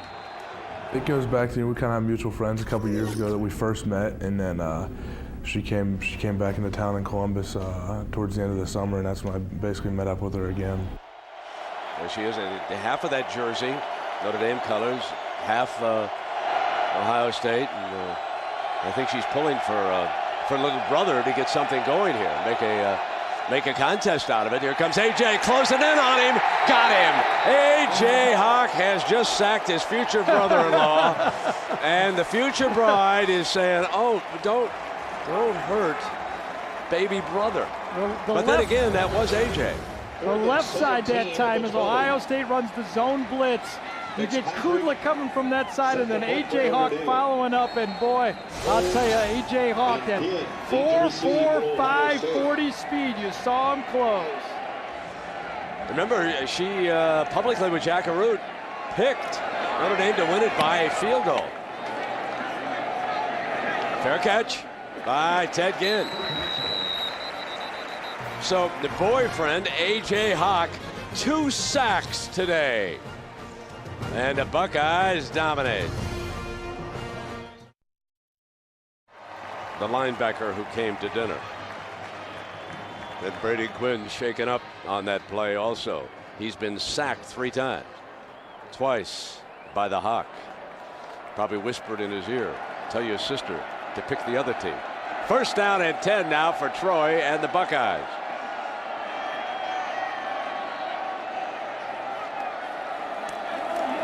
Here's Pittman, shredding that side of the defense. Another first down. Hoyt was the defender over there, and the Buckeyes now have put 416 yards on the Notre Dame defense and have held the Irish to 157. Stan White right there. Stan White Jr., son of the linebacker for Ohio State back in 1968 right there. Springs it, just old Buckeye football. That's what the old guys used to see. Isolation, Buckeye football for a first down. The Buckeyes are averaging better than 10 yards a play, and those 3 big plays helped a lot. Pittman again. There are a couple of offensive linemen out there for the Buckeyes. Let me read off this offensive line again. Daddish, Sims, Mangold, Downing, Barton. The sixth member of that group has been 75, Alex Boone. And there you see Sims. There's Dadish. Dadish is a tough hombre, folks. This is a good, aggressive, nasty offensive line. They went toe-to-toe with the Texas Longhorns. I think now that USC has seen what is happening here to Notre Dame, and they saw what happened to Oregon, they're going to have to get ready for Texas come championship night at the Rose Bowl. Smith got whacked, and he's strong enough to break away. There's a penalty flag on the play. Yeah, they got him in the face mask right there on that fake pass right there. Gonzalez was covered, had to come off of it, and Jim Tressel was signaling all the way.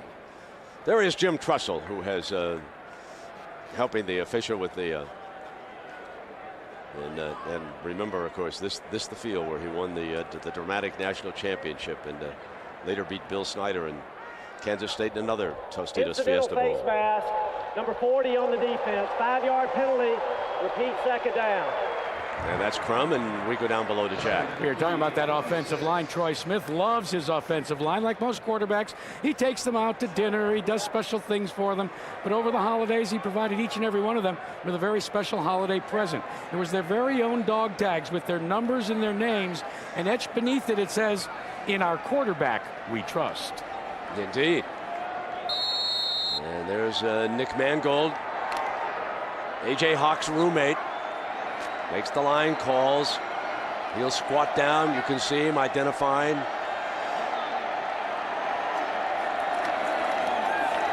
Here's Pittman closing down another first down. You know, talking about the Hawk dating Quinn's sister, we asked Troy Smith to comment on the situation. I was asked that question about my sister. Would I let my sister date AJ? And you know, I said, you know, she's a grown woman. And her decision would be her decision. I think it's all right. You know what I mean? I don't have a problem with it. I'm sure they don't either. Got to make friends with the linebackers, don't you? Indeed. First down and 10. It added a wrinkle, folks. I've not been around before. I got to tell you that. First down and 10.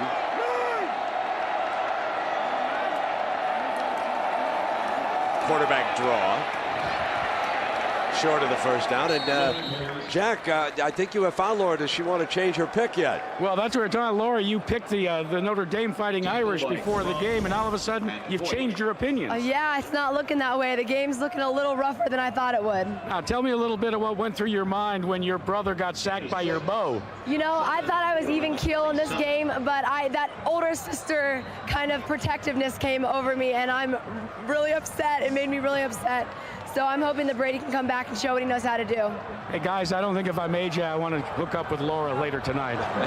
Listen, you know, thank you for being such a good sport. I know that we've teased her, and the two youngsters have handled it. The one who's embarrassed is AJ. I must tell you, he's a very private fellow. And Pittman battling toward the first down marker there.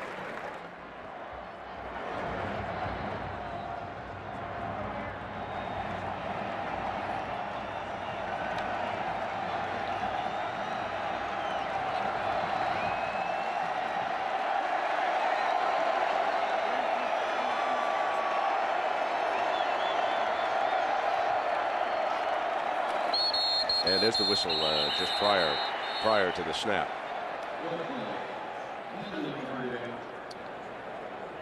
So the folks have packed Sun Devil Stadium. 72, false start on the offense, 5-yard penalty, third down. This is the largest Tostitos Fiesta Bowl crowd in a non-championship game, 76,196, and the last one that will be played here. The Tostitos Fiesta Bowl moves out to Glendale to the Arizona Cardinals' beautiful new stadium. We get a chance, we'll show that to you. And then, of course, 7 days later, the national championship game. I believe the dates are January 1st for the Tostitos, and then on the 8th, the national championship game. Into this stadium will be the Inside Bowl next year on December 29th. There's Troy pulling back out. Over to Pittman just a little bit. Let's take a look at this gorgeous facility. Jackaroot was out there and did some radio work for Sirius the other day, and he was telling me that it is just absolutely gorgeous.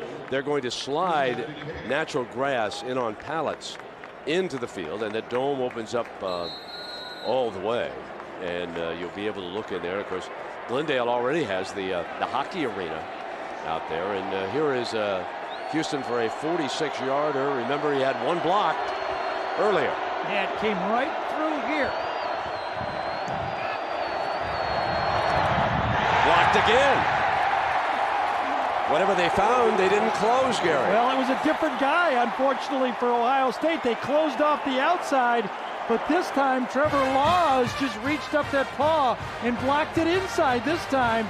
One time they came off the corner, and this time right up the guts.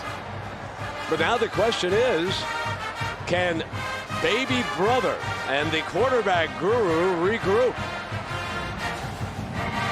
We shall find out. Just gorgeous, gorgeous sunsets here.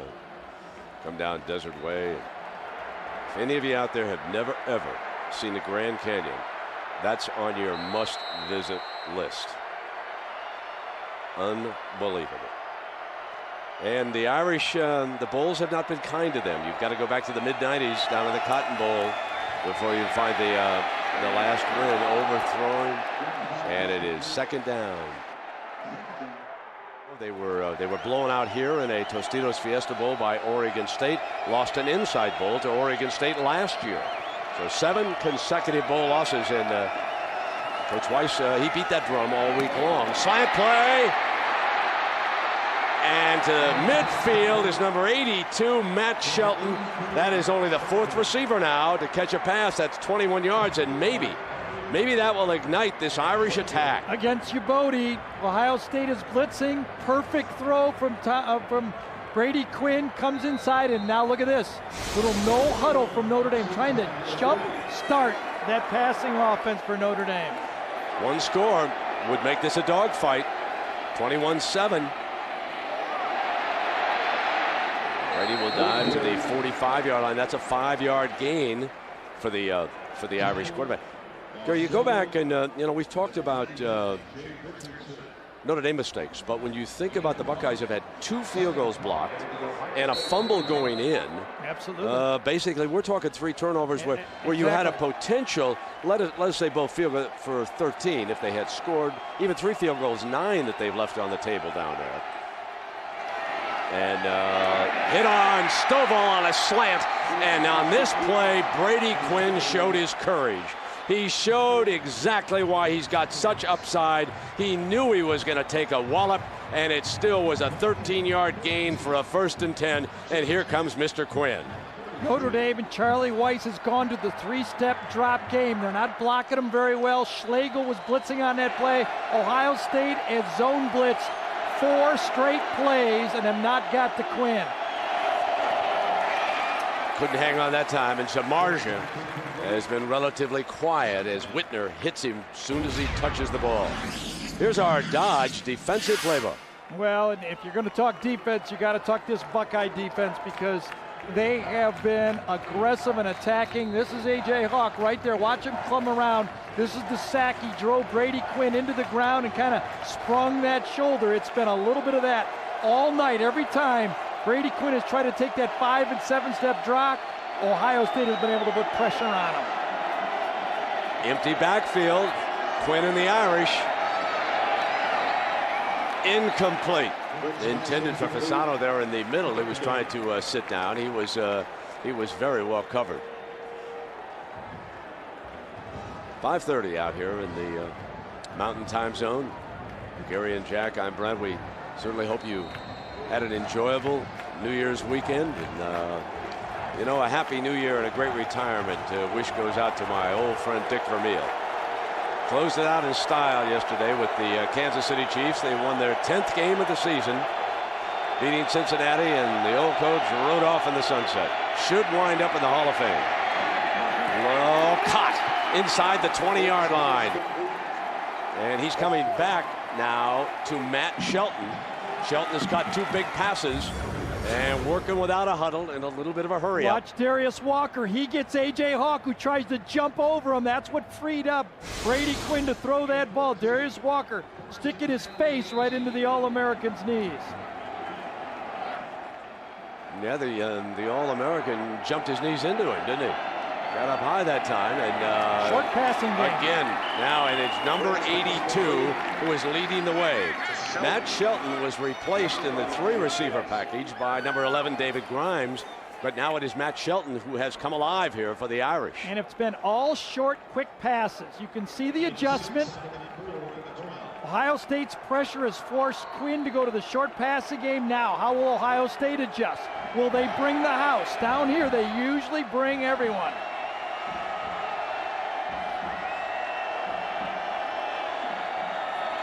Short drop.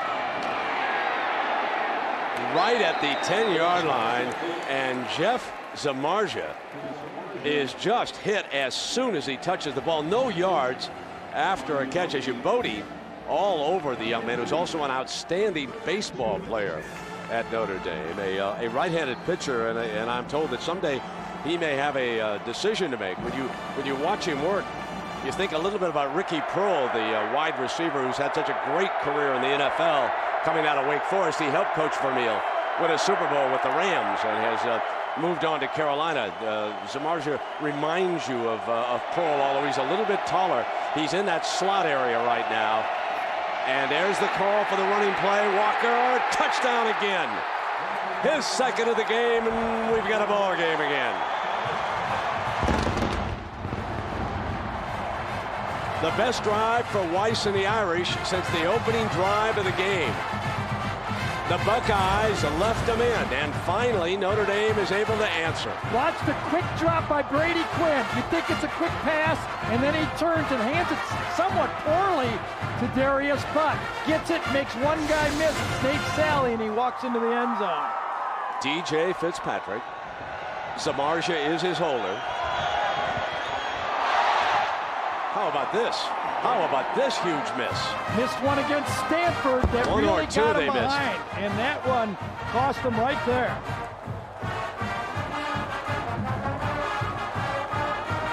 Now an 8-point game. That whole drive was featured a 3-step drop. They take it into the end zone and just pushes it wide. We'll take a break.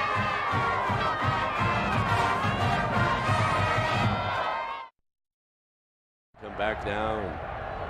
Fitzpatrick, who lost his job for a short time in that Stanford game, and now has missed an extra point that could loom very, very big. And this one out of bounds. He incurs the penalty there. Gary, let's check back in on our Dodge defensive playbook. And really the key for Notre Dame is, can they handle the spread? Because this is Ohio State attacking the Notre Dame defense from the spread. They do a lot of things, throwing all over the field, and this is utilizing that speed that Ohio State has in Ginn, Santonio Holmes, Pittman. With that spread formation has really kept that Notre Dame defense really, really guessing all night. The Irish, they have a problem looming with this kicking game. This is the first time all season that Fitzpatrick has taken a kickoff out of bounds. But on the other hand, the good news is Ginn nor Holmes handled it. And so here's Smith firing to the far side, wide open on a missed tackle. And a great hustle by Zibikowski to catch Ginn.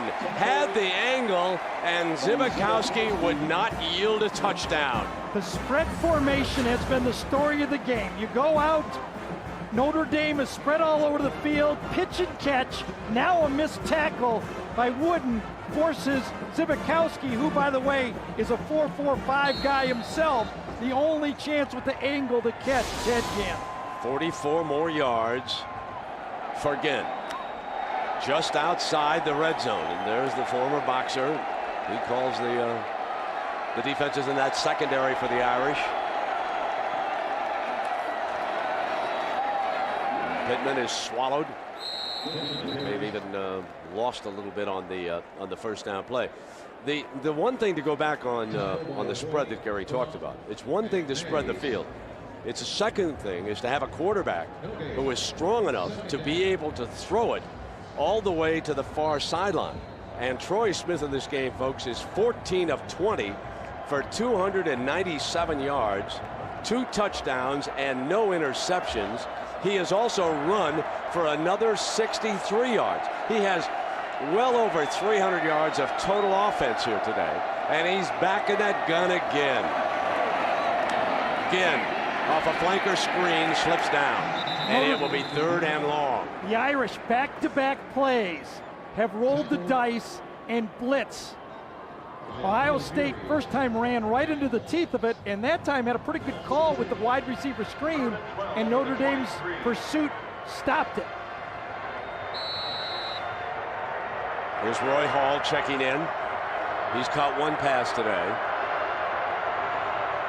3rd and long, and Ohio State doesn't want to line up in that field goal situation again, do they? They take Pittman out wide to the left, and here they spread it again with 5 wide this time on 3rd down and long.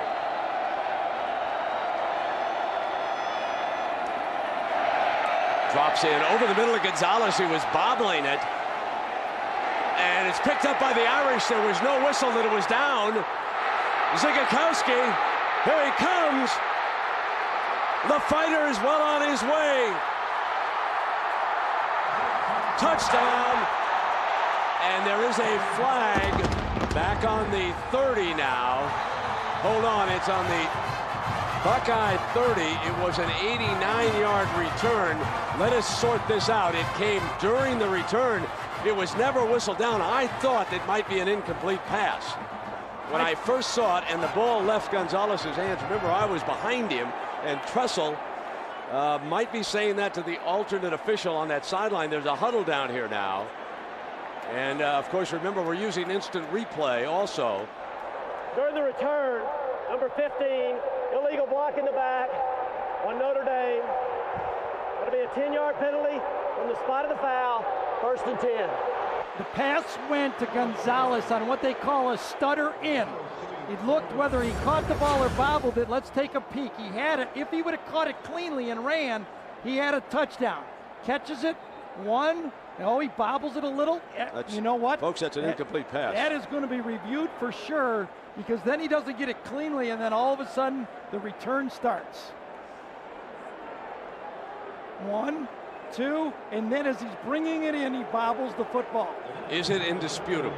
That is always the question for the and of course he never had it. He never had the fumble if it is a fumble. Looked like he caught it up high. When he tried to tuck it, he lost the ball. Retired SEC referee. I think they're going to call this an incomplete pass also, Brent. I agree with you. You have to tuck the football. The communication now coming down, and Dave Perry, who set up instant replay with the Big Ten, is in our booth. Dave, talk to me about where we stand with instant replay. Is it successful? Where are we here? All across the country. Go ahead, Dave. Again, Brent, it's been very successful all across the country. People like it. It has not intruded on the game very much. We're averaging about 1 replay per game. For every 3 shutdowns, we probably change 1. So I think it has been successful. The challenge ahead of us, of course, is to finalize a system so that all our conferences, no matter where the game is played, who's officiating it, it will be the same product. So again, I think overall high marks. We had 11 conferences doing it this year, a couple of tweaks here and there, but overall, again, well done. After review, video evidence shows that the pass was not complete. The receiver never had possession. Incomplete pass. We will have 4th down on the 23-yard line. 225. Had the ball, tried to tuck it, didn't cleanly come down with it, and had a huge break on that long 3rd down play in return.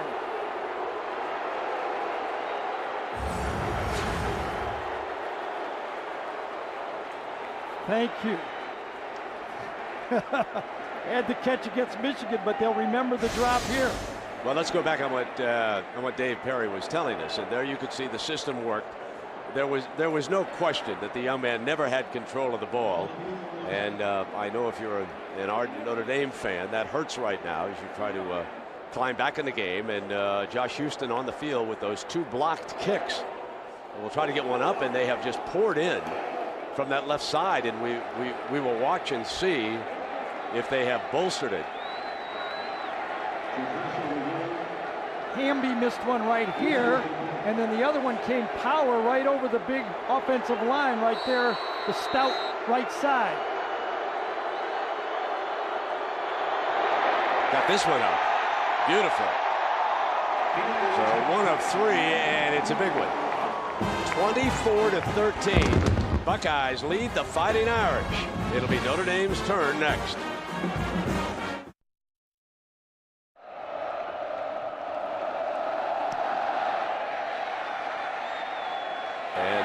Notre Dame will bring this one out on the 20, and suddenly Josh Houston has found his leg. Accurate with that field goal.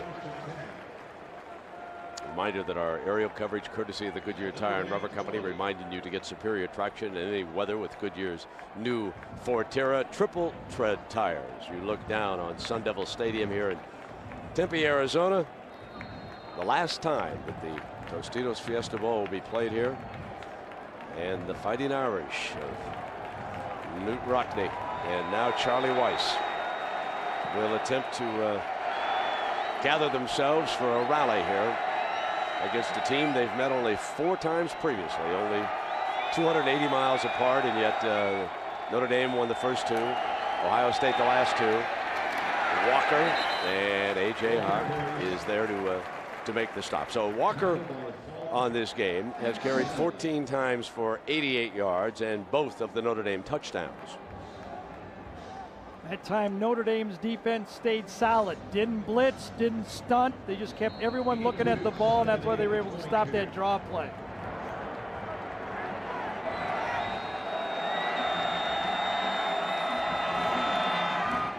Quickly to Stovall for a first down for Notre Dame. Djibouti is there along with Whitner. So they had him well bracketed. Yeah, the quick passing game again. They're going to force Ohio State to move up their coverage.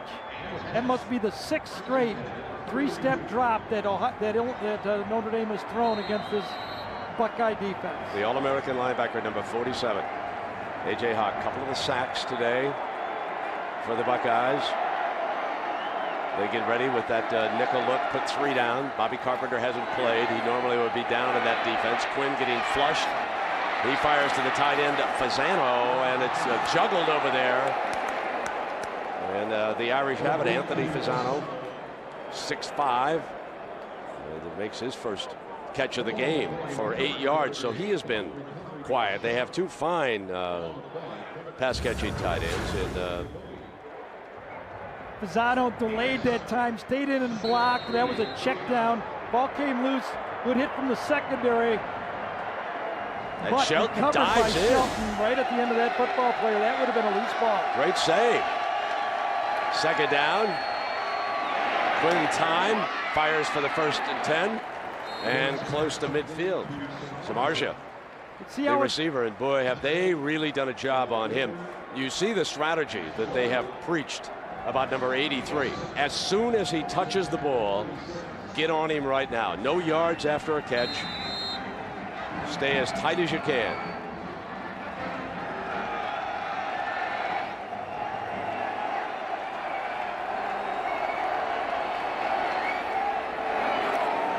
Walker wrestled down. Kudla. Boy, you could see the game plan. 3-step drop, 3-step drop, 3-step drop. They have changed the tempo of this football game, Notre Dame has, by coming with a different attack in their passing game. They found their rhythm, and that's all they've been doing. They're going to need a couple of scores in the 4th quarter.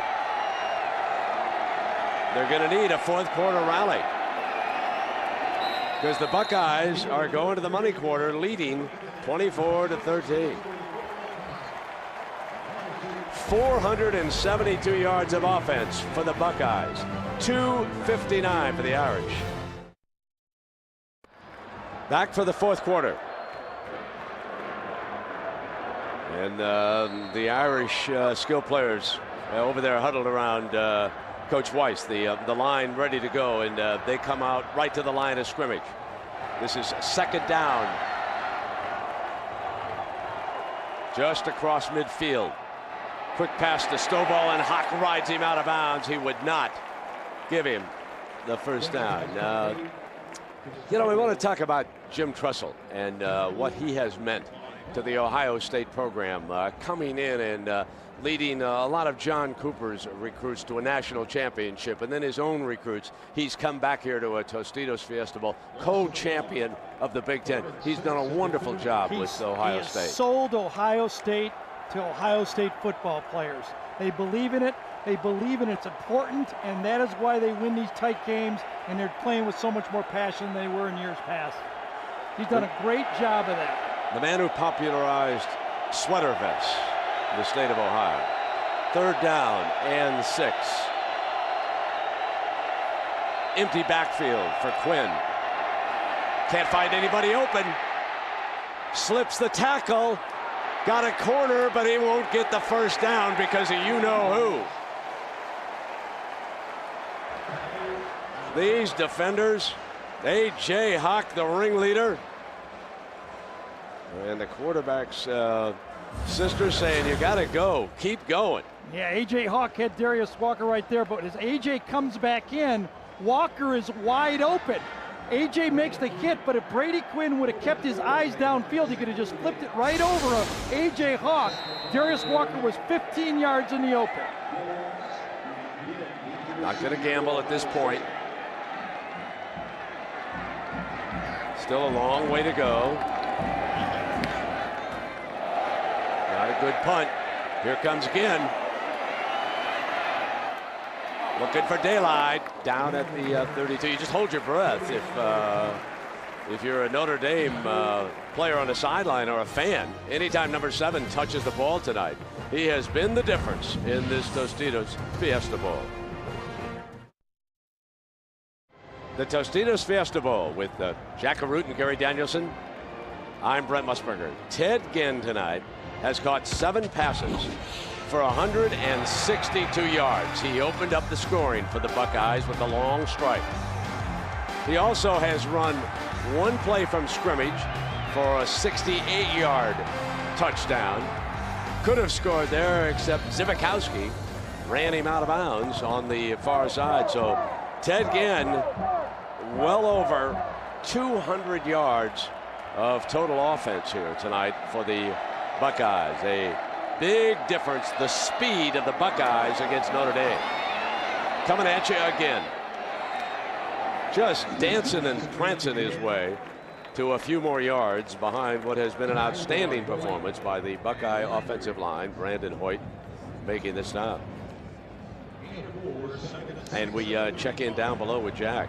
Well, guys, you know, you talk about the Charlie Weiss, Brady Quinn relationship. There is a relationship between Jim Tressel and Troy Smith. They say they each have each other on a speed dial. Well, early in the season, you would hear the coach instructing Troy Smith. Well, in that last series, it was Troy Smith conferring with his head coach. Let's see what happens. They were trading ideas. 2nd and 5 here. This is Pittman for the first down and breaking almost free. Zibikowski has saved a couple of touchdowns here today. The young man who was a Golden Gloves boxer. Watch Mangold this time, the center. He just drives a nose tackle Landry right into the ground. Did a great job of just anticipating the charge up front and just kind of pushing the guy on the ground and letting him basically block himself. That's that smartness of Mangold. He's been there forever. He's seen it all. He calls out all the protections and the blocking schemes. So Tom Zibikowski, the safety, gets ready now for Troy Smith. And the Buckeyes, they're in midfield with a first down. Out of bounds, and we spoke about Zibikowski's boxing career, and we asked him about it. pretty much had to try and convince my mother to let me fight. You know, she didn't want her youngest son getting punched in the face all the time, so I had to convince her to let me box. And you know, we told her I want to learn the basics. I just want to, get the fundamentals, learn how to punch, and then 80 fights later, that's kind of where my career's taken me. 80 fights later and never knocked down. Yes, he has been beaten several times, but he's never been knocked down. Knocked out 2 of his opponents, he told us. And he never even had to take a standing 8 count in Golden Gloves competition. Here's Ted Ginn back at tailback right here again. This is where they put him in motion and direct snap it.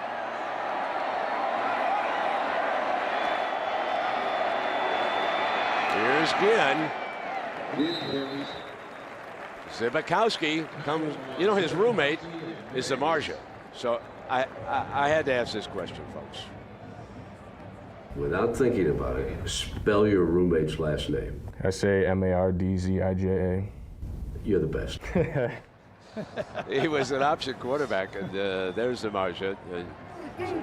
Fine young men who are suffering today because they're on the losing end of that 24-13 score right now. But regardless of what happens here today, it has been a revival for the Fighting Irish, and they ran into a defensive Bearcat in this game. I am firmly convinced that Charlie Weis didn't have any idea as to how good the Buckeyes were defensively. In the NFL, you play the same fellas every year, and you get a couple of cracks at them, and you get an idea about the talent. Until you're on the field, and you're looking at players, and you really don't know. And as you go along, I'm sure you learn. That was 3 straight runs to the left, and that's the first time Notre Dame has been able to stop that isolation play to the left. 3rd down. 4 wide. And Smith bounces outside on the run, throws Hall. 1st down and then some. Troy Smith is one of the best college quarterbacks in America. He is amazing when he bounces and on the run can throw a strike like that. Now that ball was supposed to go to the left side that time, but the pressure in his face forced it the other way. Now this is the Michigan game. There's the bounce. Gonzalez comes back after being forced out, and then Pittman for the game winner. 25-21 in Ann Arbor. 24-13, and Smith and the Buckeyes threatening again.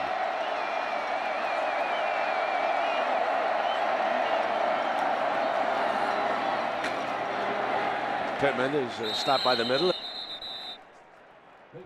Hall brings the play in from Tressel's sideline. Tressel gives his assistants, Joe Daniels and Jim Bowman, all the credit. They're upstairs in the booth.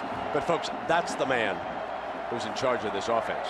And we have a soundbite on what he does when the defense is on the field. We'll let you listen to that before we shut it down here tonight. 2nd down. Here's Smith, and deflected. It was like a tennis player poaching, and it's Abi Amiri. Victor Abi Amiri, number 95.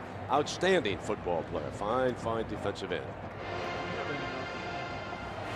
That's one of those short passes that when you're a defensive end, if you can't get there, you have to get your hands up, and it's exactly what Abi Amiri did that time. Now remember, a field goal here for Ohio State makes it a 14-point game. See how Tressel calls this.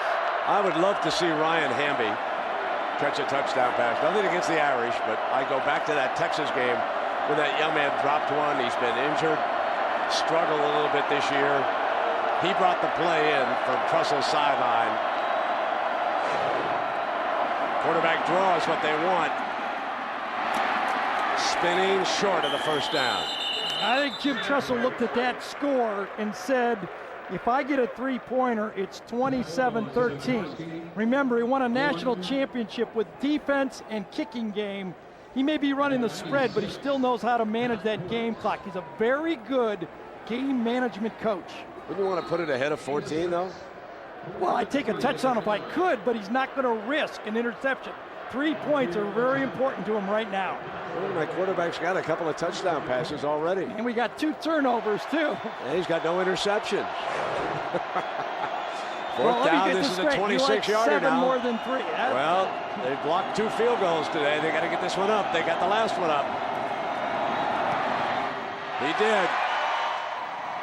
He's put it on 14. It's still 2 scores. Notre Dame very much alive in this football game. Wonderful view as you look down the lights here in Tempe. Arizona State University, located here. Fine facility down on the Tostitos. The last Tostitos Fiesta Bowl to be played here. It'll move out to Glendale and the Arizona Cardinals' brand new facility next year. Here with the Buckeyes up by a couple of touchdowns, Houston rockets one out of the end zone. And our FedEx air stats of this game: Troy Smith back-to-back 300-yard games. 300 against Michigan and 317 tonight against Notre Dame. Quinn with 179. And our FedEx ground stats: the Buckeyes 215 yards, and Troy Smith has rushed for 69 of those. Pittman and Ginn are the co-leaders with 73 apiece. So there is Mr. Smith having, well, he's headed for a 400-yard night the way he's going here. Average yards per play, and the Irish up against power on both ends of the ball. Then they've got Stovall in the open field for a first down. Remember, they're still in this now. Lots of time. Need to work quickly. Down a couple of scores. Ohio State that time did not bring any pressure. Brady Quinn without pressure has been able to just get that ball to the short receivers. Nothing deep though. It's unusual for this Notre Dame passing offense, not being able to go deep. Let's see if he can find something down the field deeper. Here is Quinn. Shelton again, who's been very busy, and his 4th catch of the game. And so now we talked to Jim Trussell. And Jim, what do you do when the defense is on the field? When the defense is on the field, my attention immediately turns to the special teams. I have a flip switch that can go to the defensive coaches, but the only time I use it is when we're talking about maybe timeouts or penalty enforcement. 2nd down and 4, and he might have been bringing a little fire to the folks on the sideline as Shelton on the Buckeye sideline picks up another 1st and 10. Malcolm Jenkins, the defender there, and if the Irish and Brady Quinn can finish this off quickly, they'll have plenty of time left. The question is, can the Irish defense stop Ohio State late in this game and force us into a tie situation? Again, Ohio State came with that stunt. Slagle comes in and slams the guard. A.J. Hawk comes around the backside, but the ball is thrown before Hawk can get there. He comes clean, but a quick pass gets it off.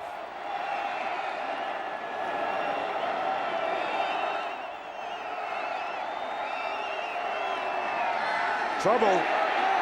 Quinn trying to pull away, is sacked at the 30 by Mike Kudla, number 57.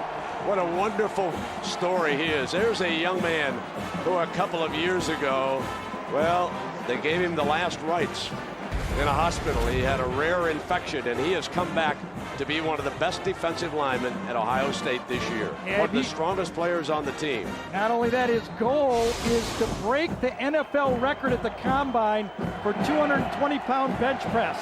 The record's 43 reps. He's already done that in the summer. He's going for 50. A 15-yard loss. Screen with Walker. And he gets it back to the 45, well short of the 1st and 10. Marcus Green, the Buckeye, is there. Yeah, well short, but still now in range that you can possibly pick this up. That was a positive play for as backed up as that Notre Dame offense was. 40 points scored, 8 minutes to go. 3rd down and 12.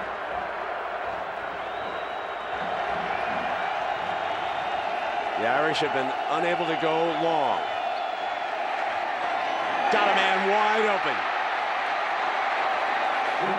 Zamarja with a 1st and 10 inside the 30 to the 26-yard line. Nate Sally, the defender, and Zamarja was wide open this time. He really was. He came down the slot and he made a little shake to the outside. You see all the open grass right there.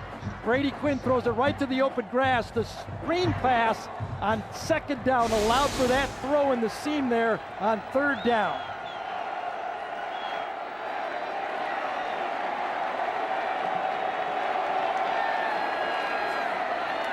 Quinn is back, dropping it off to Walker to the 25-yard line.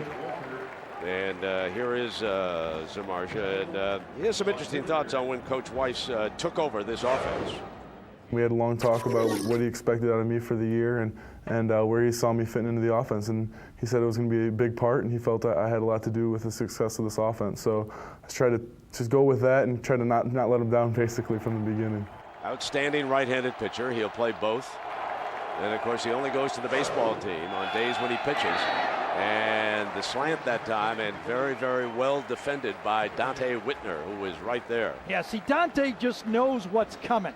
He does that film study. He's been there, seen it all. He anticipated the slant that time and really forced Quinn to throw that ball behind Samardzija. That's the only place it could have been completed. Whitner patterned his game after Mike Doss playing that Doss position, strong safety. Quinn much more accurate here in the second half, and got a timeout, so he'll go over and talk about it. Find out what coach wants to do. Big third down coming up when you come back.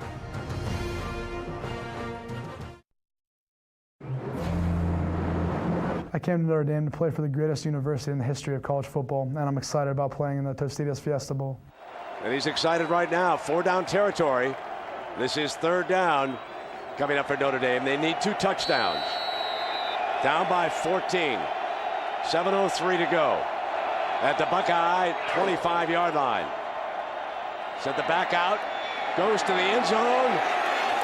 Incomplete, and his intended target down there was very well covered. Walker had broken free the underneath running back, and I'm surprised that he didn't hit him for a first down. Ohio State ran a nice combo in and out coverage against Notre Dame, and as Samardzija went to the corner, he thought that he was not the intended receiver and just stopped on the play. I think Brady Quinn misread that and threw to the wrong guy. Here's 4th down and 8 for Weiss and the Irish. Must get inside the 17-yard line.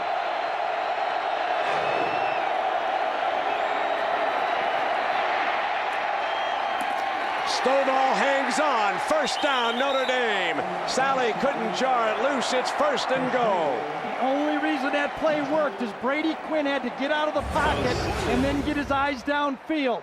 Stovall's right here. He comes out. Ohio State does not blitz. They sit back, 4-man rush, roll up corner. Stovall knows he's not open deep, so he stops. Brady Quinn sees him and delivers the high ball. And as he let that ball go, that could have been roughing the passer and should have been roughing the passer by Quinn Pitcock. Absolutely. You've got to protect your quarterbacks in that situation. NFL would not have hesitated. Flag would have flown. First and goal inside the 10.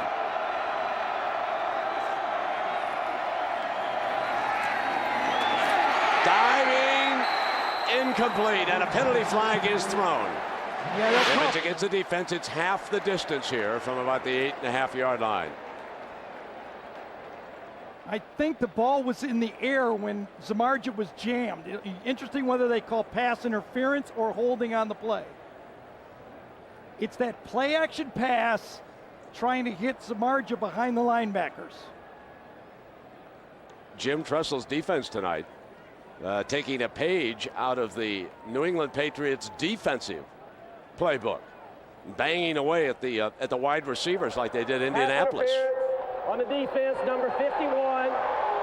Penalty will be enforced at the spot of the foul at the 2-yard line. First and goal. Yeah, that'll go down to the 2-yard line. Now watch, Samardzija comes inside, and the ball will be in the air when he gets jammed. It's Slagle who pushes Samardzija, and that's good call. That was pass interference. Absolutely. Ball was in the air, and you can't touch him at that point, and he might have caught that ball. Now can the Irish score? We've got 6:21 left here in the 4th. And then the question about the extra point. Remember, they've missed one already tonight. Here's Walker. He's been the touchdown man, but not this time. The Buckeyes jam it.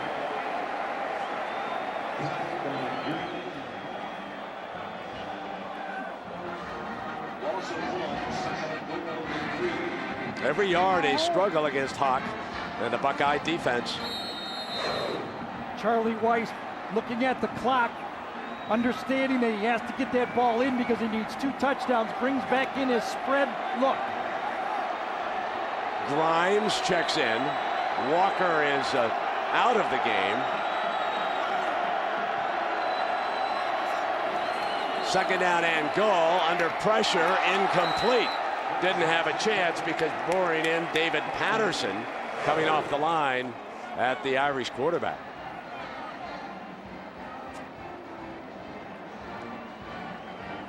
And watch Bobby Carpenter, unable to play tonight. Broke his ankle on the first defensive play of the game against Michigan, but right in the heart of things down there. The senior, last time he'll suit up for Ohio State. His daddy played in the NFL, Rob Carpenter. He's here in attendance tonight. 3 tight end in look right here. Remember, they went wide side the other way last time. Will they run the tight end? They're going to toss in that direction to Walker. Walker barges for the end zone. No signal yet. Just short. 4th down and goal. It has come to this for the Irish. And it also takes valuable time off that clock again. Remember last time they went wide, this time they toss it. Looks like Walker's going to be able to get in. Kudla turns it back in and then back into those linebackers. The ball. A.J. Hawk makes close. an unbelievable play. A.J. Hawk dove in low on that replay. Yes, he was. Question, did that ball break the plane? They're going to get a review of it. They're going to take a look at it. Yep, they are. Replay wants to take a look at this. Gary, did you think it broke the plane? At first glance, I couldn't tell. I could see it close enough that they would go to replay. Remember that plane, just the nose of the ball has to touch that plane. Goes up, and did that ball get over it? Let's look at it again. Looks like we're right down the line here. We're looking at it. Hawk low, stops him. The ball is ripped a bit, and then that angle, boy, that looks, from this angle, looks like it's touching that plane to me. Is it conclusive, though? That's the question. Indisputable. Yep. Video evidence is what we look for. So they must decide that it's indisputable. Hold on. Video evidence shows that the ball carrier put the ball out over the goal line. Therefore, we have a touchdown. Wow. So 27-19. And the Irish fans are celebrating. He'll say go for 1, and why not? Buckeyes have left them right in the thick of this. The blocked field goals have really kept Notre Dame in this football game, and the turnover when they got down there on 1st and goal on the option play, when Ohio State had control of this game. Now remember, Notre Dame has missed an extra point in this game. Fitzpatrick. So they're going to settle up the time situation.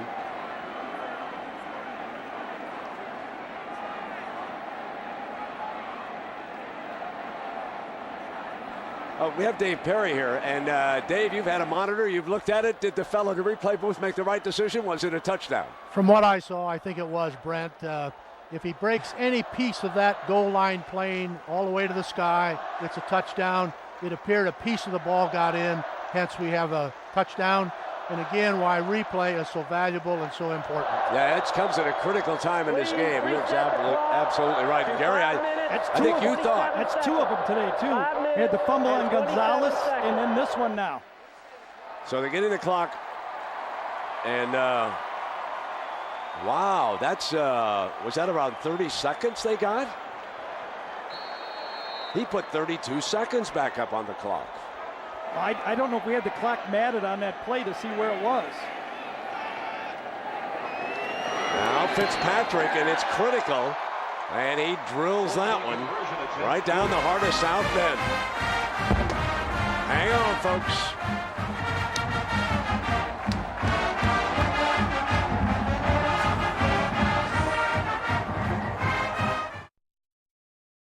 If you're Notre Dame, it can't hurt to have one of your Heisman Trophy winners, Tim Brown, standing on the sideline. It's 27-20, 5:27 to go in the Tostitos Fiesta Bowl.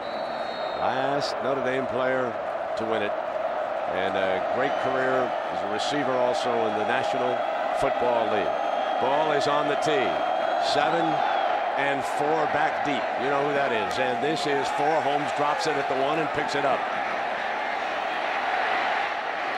Down at the 15-yard line, where it'll be first down now.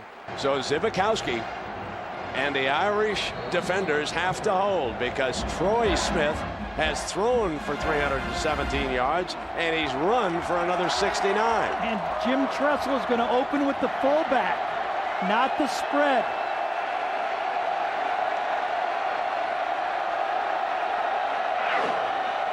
Going to try to work the clock with Pittman. It'll be second down and long. Talley and Zibikowski.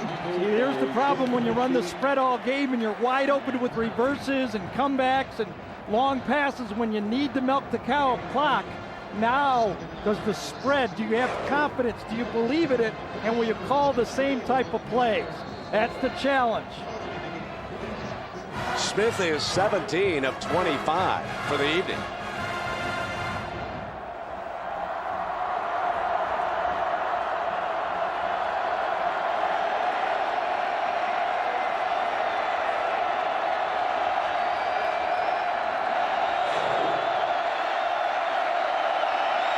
Smith had lots of time and deflected incomplete. Remember, both of these quarterbacks in their last game, Troy Smith against Michigan, Brady Quinn against Stanford, brought their team back to win a football game. So both defensive coordinators know that the other quarterback can take it the distance against them. Third down doesn't get much bigger than this.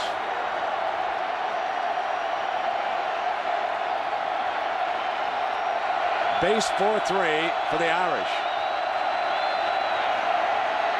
Smith to throw out of it on the swing. As he got the first down, he does. On third and long, they swing it to Pittman for a Buckeye first down. Troy Smith is some maturing quarterback. You know what you like about this throw is he didn't guide it. He saw a wide open Pittman. He comes on the option to fake the option, and Pittman runs a little bit of a wheel route to the outside. And as he sees him crowded downfield, he throws a strike to him right in stride and allows Pittman to dive across for the first down. A lot of times you get a guy that open like basketball, you just can't make that throw or shot. He delivered it. He sure did. First and 10. Irish send some linebackers this time. And Pittman struggles for a yard plus. Second down and long now for the Buckeyes. They lead it by 7. Troy wants to run it. He's going nowhere. Yeah. They couldn't open a hole, and number 66, Derek Landry, the fine defensive tackle, makes the stop. And that's what you gotta do. Here we go again. Third down and long, and this one about 3rd and 11. You got to hand it to Derek Landry. Hasn't made a lot of plays inside, but as a nose tackle type guy, you got to just keep working and working and working. And maybe in the fourth quarter, you make that play that makes a difference. That was a quarterback draw, and he refused to be blocked. Buckeyes need to go to the 37-yard line for a first down. They need a good 11 yards. In trouble, dances away. Here comes the dangerous Troy Smith. Fires, did he get it again? He did. My, oh my. The wizard, Troy Smith, has come up with another one. He should have been sacked.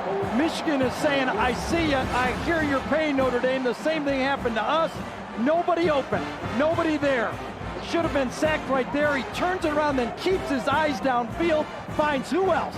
Anthony Gonzalez again for a huge first down. And what a play by number 11.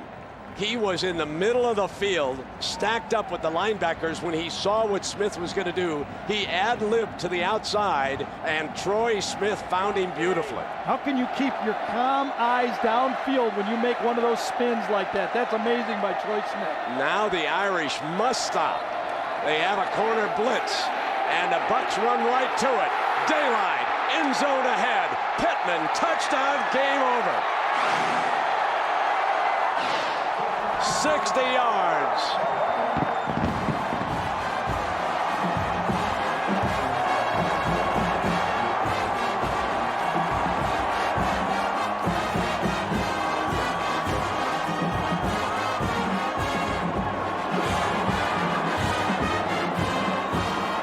The Buckeyes strike with the big plays, 4 of them. And they will go home again with the Tostitos Fiesta Bowl trophy. It'll be their 3rd win here. One of them, of course, resulting in a national championship in an overtime win over Miami, a 2nd over Kansas State, and now here tonight against Notre Dame. 1:46 to go, and now the point that will put this on 54. That's one of the best clutch plays I've seen by a quarterback in a long time. On 3rd and long, Troy Smith saved Ohio State, and then running behind Stan White, the offensive line, Ryan Hamby, and Dadish gets a good block, number 50, and Antonio Pittman, who waited until the 8th game to score, does it again. The Buckeyes are bringing it home to Columbus again. 1 year ago, when the Ohio State Buckeyes went to their bowl game, that man, Troy Smith, had to stay home for violating NCAA rules and taking money from a booster. All year he thought about it, tried to win back the admiration of his team. He told us before the game, guys, that this was going to be redemption day. Looks like it has. Absolutely, Jack. And Troy Smith, the orchestrator of a big play offense today. 4 Buckeye touchdowns, longer than 55 yards. An amazing performance here. Big play Buckeye night in Tempe.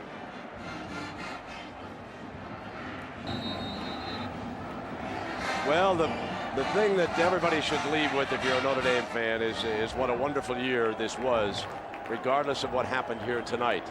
I know it will stretch that bowl losing streak to 8, and I know that disappointment, sadness at not winning. But Charlie Weiss and that coaching staff took the first step back. They've already recruited an outstanding class.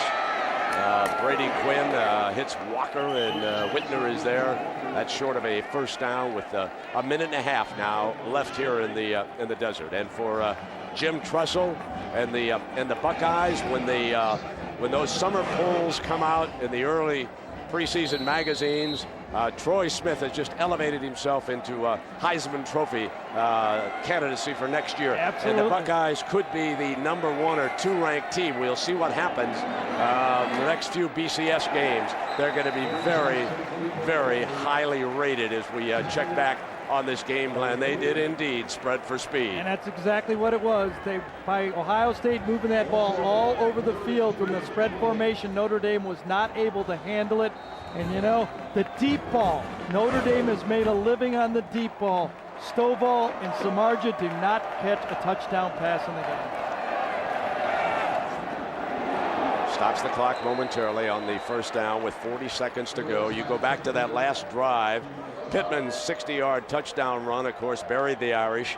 But Troy Smith faced a 3rd and 9 and a 3rd and 11 prior to that touchdown, and he converted both for Coach Jim Tressel. And there he is down there in his sweater vest, calmly surveying the scene. When we talked to the coaching staff, I had the feeling that he was extremely confident about this game. I had the feeling, because he'd played several of the Big Ten teams that had been in the arena with Notre Dame. He looked at the tapes. He knew that personnel. I think he felt he could move the ball big time. And, of course, Troy Smith delivered the rest. And he's one of those very heartwarming stories. Folks, he comes from a very tough background. He's lived a hard life, and he's been given a chance and starting to show trust in his coaches. starting to make the right decisions. It's the kind of story you just love to see in college football. And folks, if you're ever on a playground and he's playing, he's a first-round draft choice right there. Now look who's going to get the bath, and Carpenter's going to help deliver it. Mr. Straight-Lace himself. He noticed Jack's collar, and he's going to get a Gatorade. Can they get him? Oh, they got him. They got him. But you had to hold him up, Gary. Rob to Sims get him. had him. Let me tell you. Whoa. Oh, mercy. Big hug there with Troy Smith. Bobby Carpenter, I know he's terribly disappointed about not playing tonight. He'll get a chance to play Sunday football next year. Just a fine story. Notre Dame faces another one of those tough schedules next year, but they're going to be exciting. Their television ratings over on NBC way up, I noticed, this season. Sellout crowds in South Bend. Charlie Weiss looks like he was the right man for the right job. And so Notre Dame enjoyed a great season, even though they're going to lose here tonight to the Buckeyes.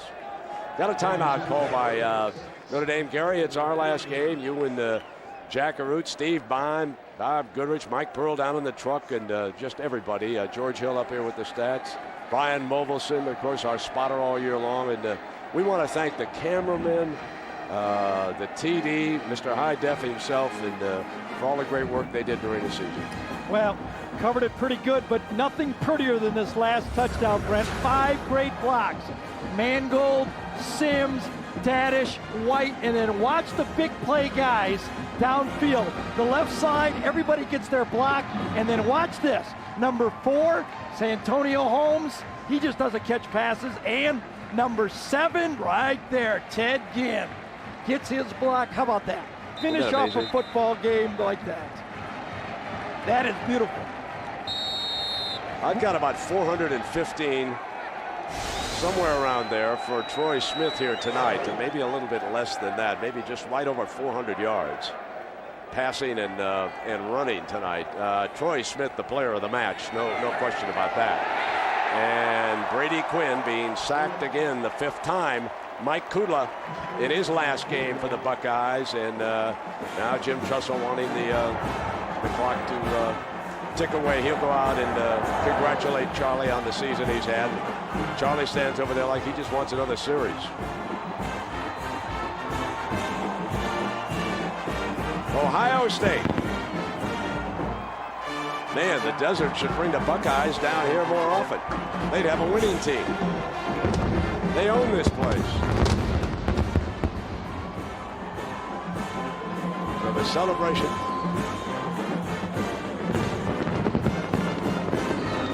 The 3rd Fiesta Bowl win in 4 years. Let's go down to Jackaroo. Jack. Well, Coach, you gave me a collar stay here. You got all wet before the game. I'm going to give you a towel. What was the difference in that second half for your team? You know, it was a battle. You know, Notre Dame does a great job. They play hard. They got great kids. And, you know, we just kept fighting and kept fighting. The guys making plays. And so proud of this senior class. They've won a lot of games and done some special things. I know Troy Smith said before the game that he wanted to make this a redemption game for the mistakes he made in missing last year's bowl. Has he redeemed himself? Well, he redeemed himself a long time ago with me. He's a special kid. I love him, and he's my guy. So he did plenty of redemption. Troy Smith, congratulations. Redemption time. Tell me a little bit about your game tonight. What was the difference? Oh, man, just sending the seniors out with a win. That's what every person on the team set out to do today.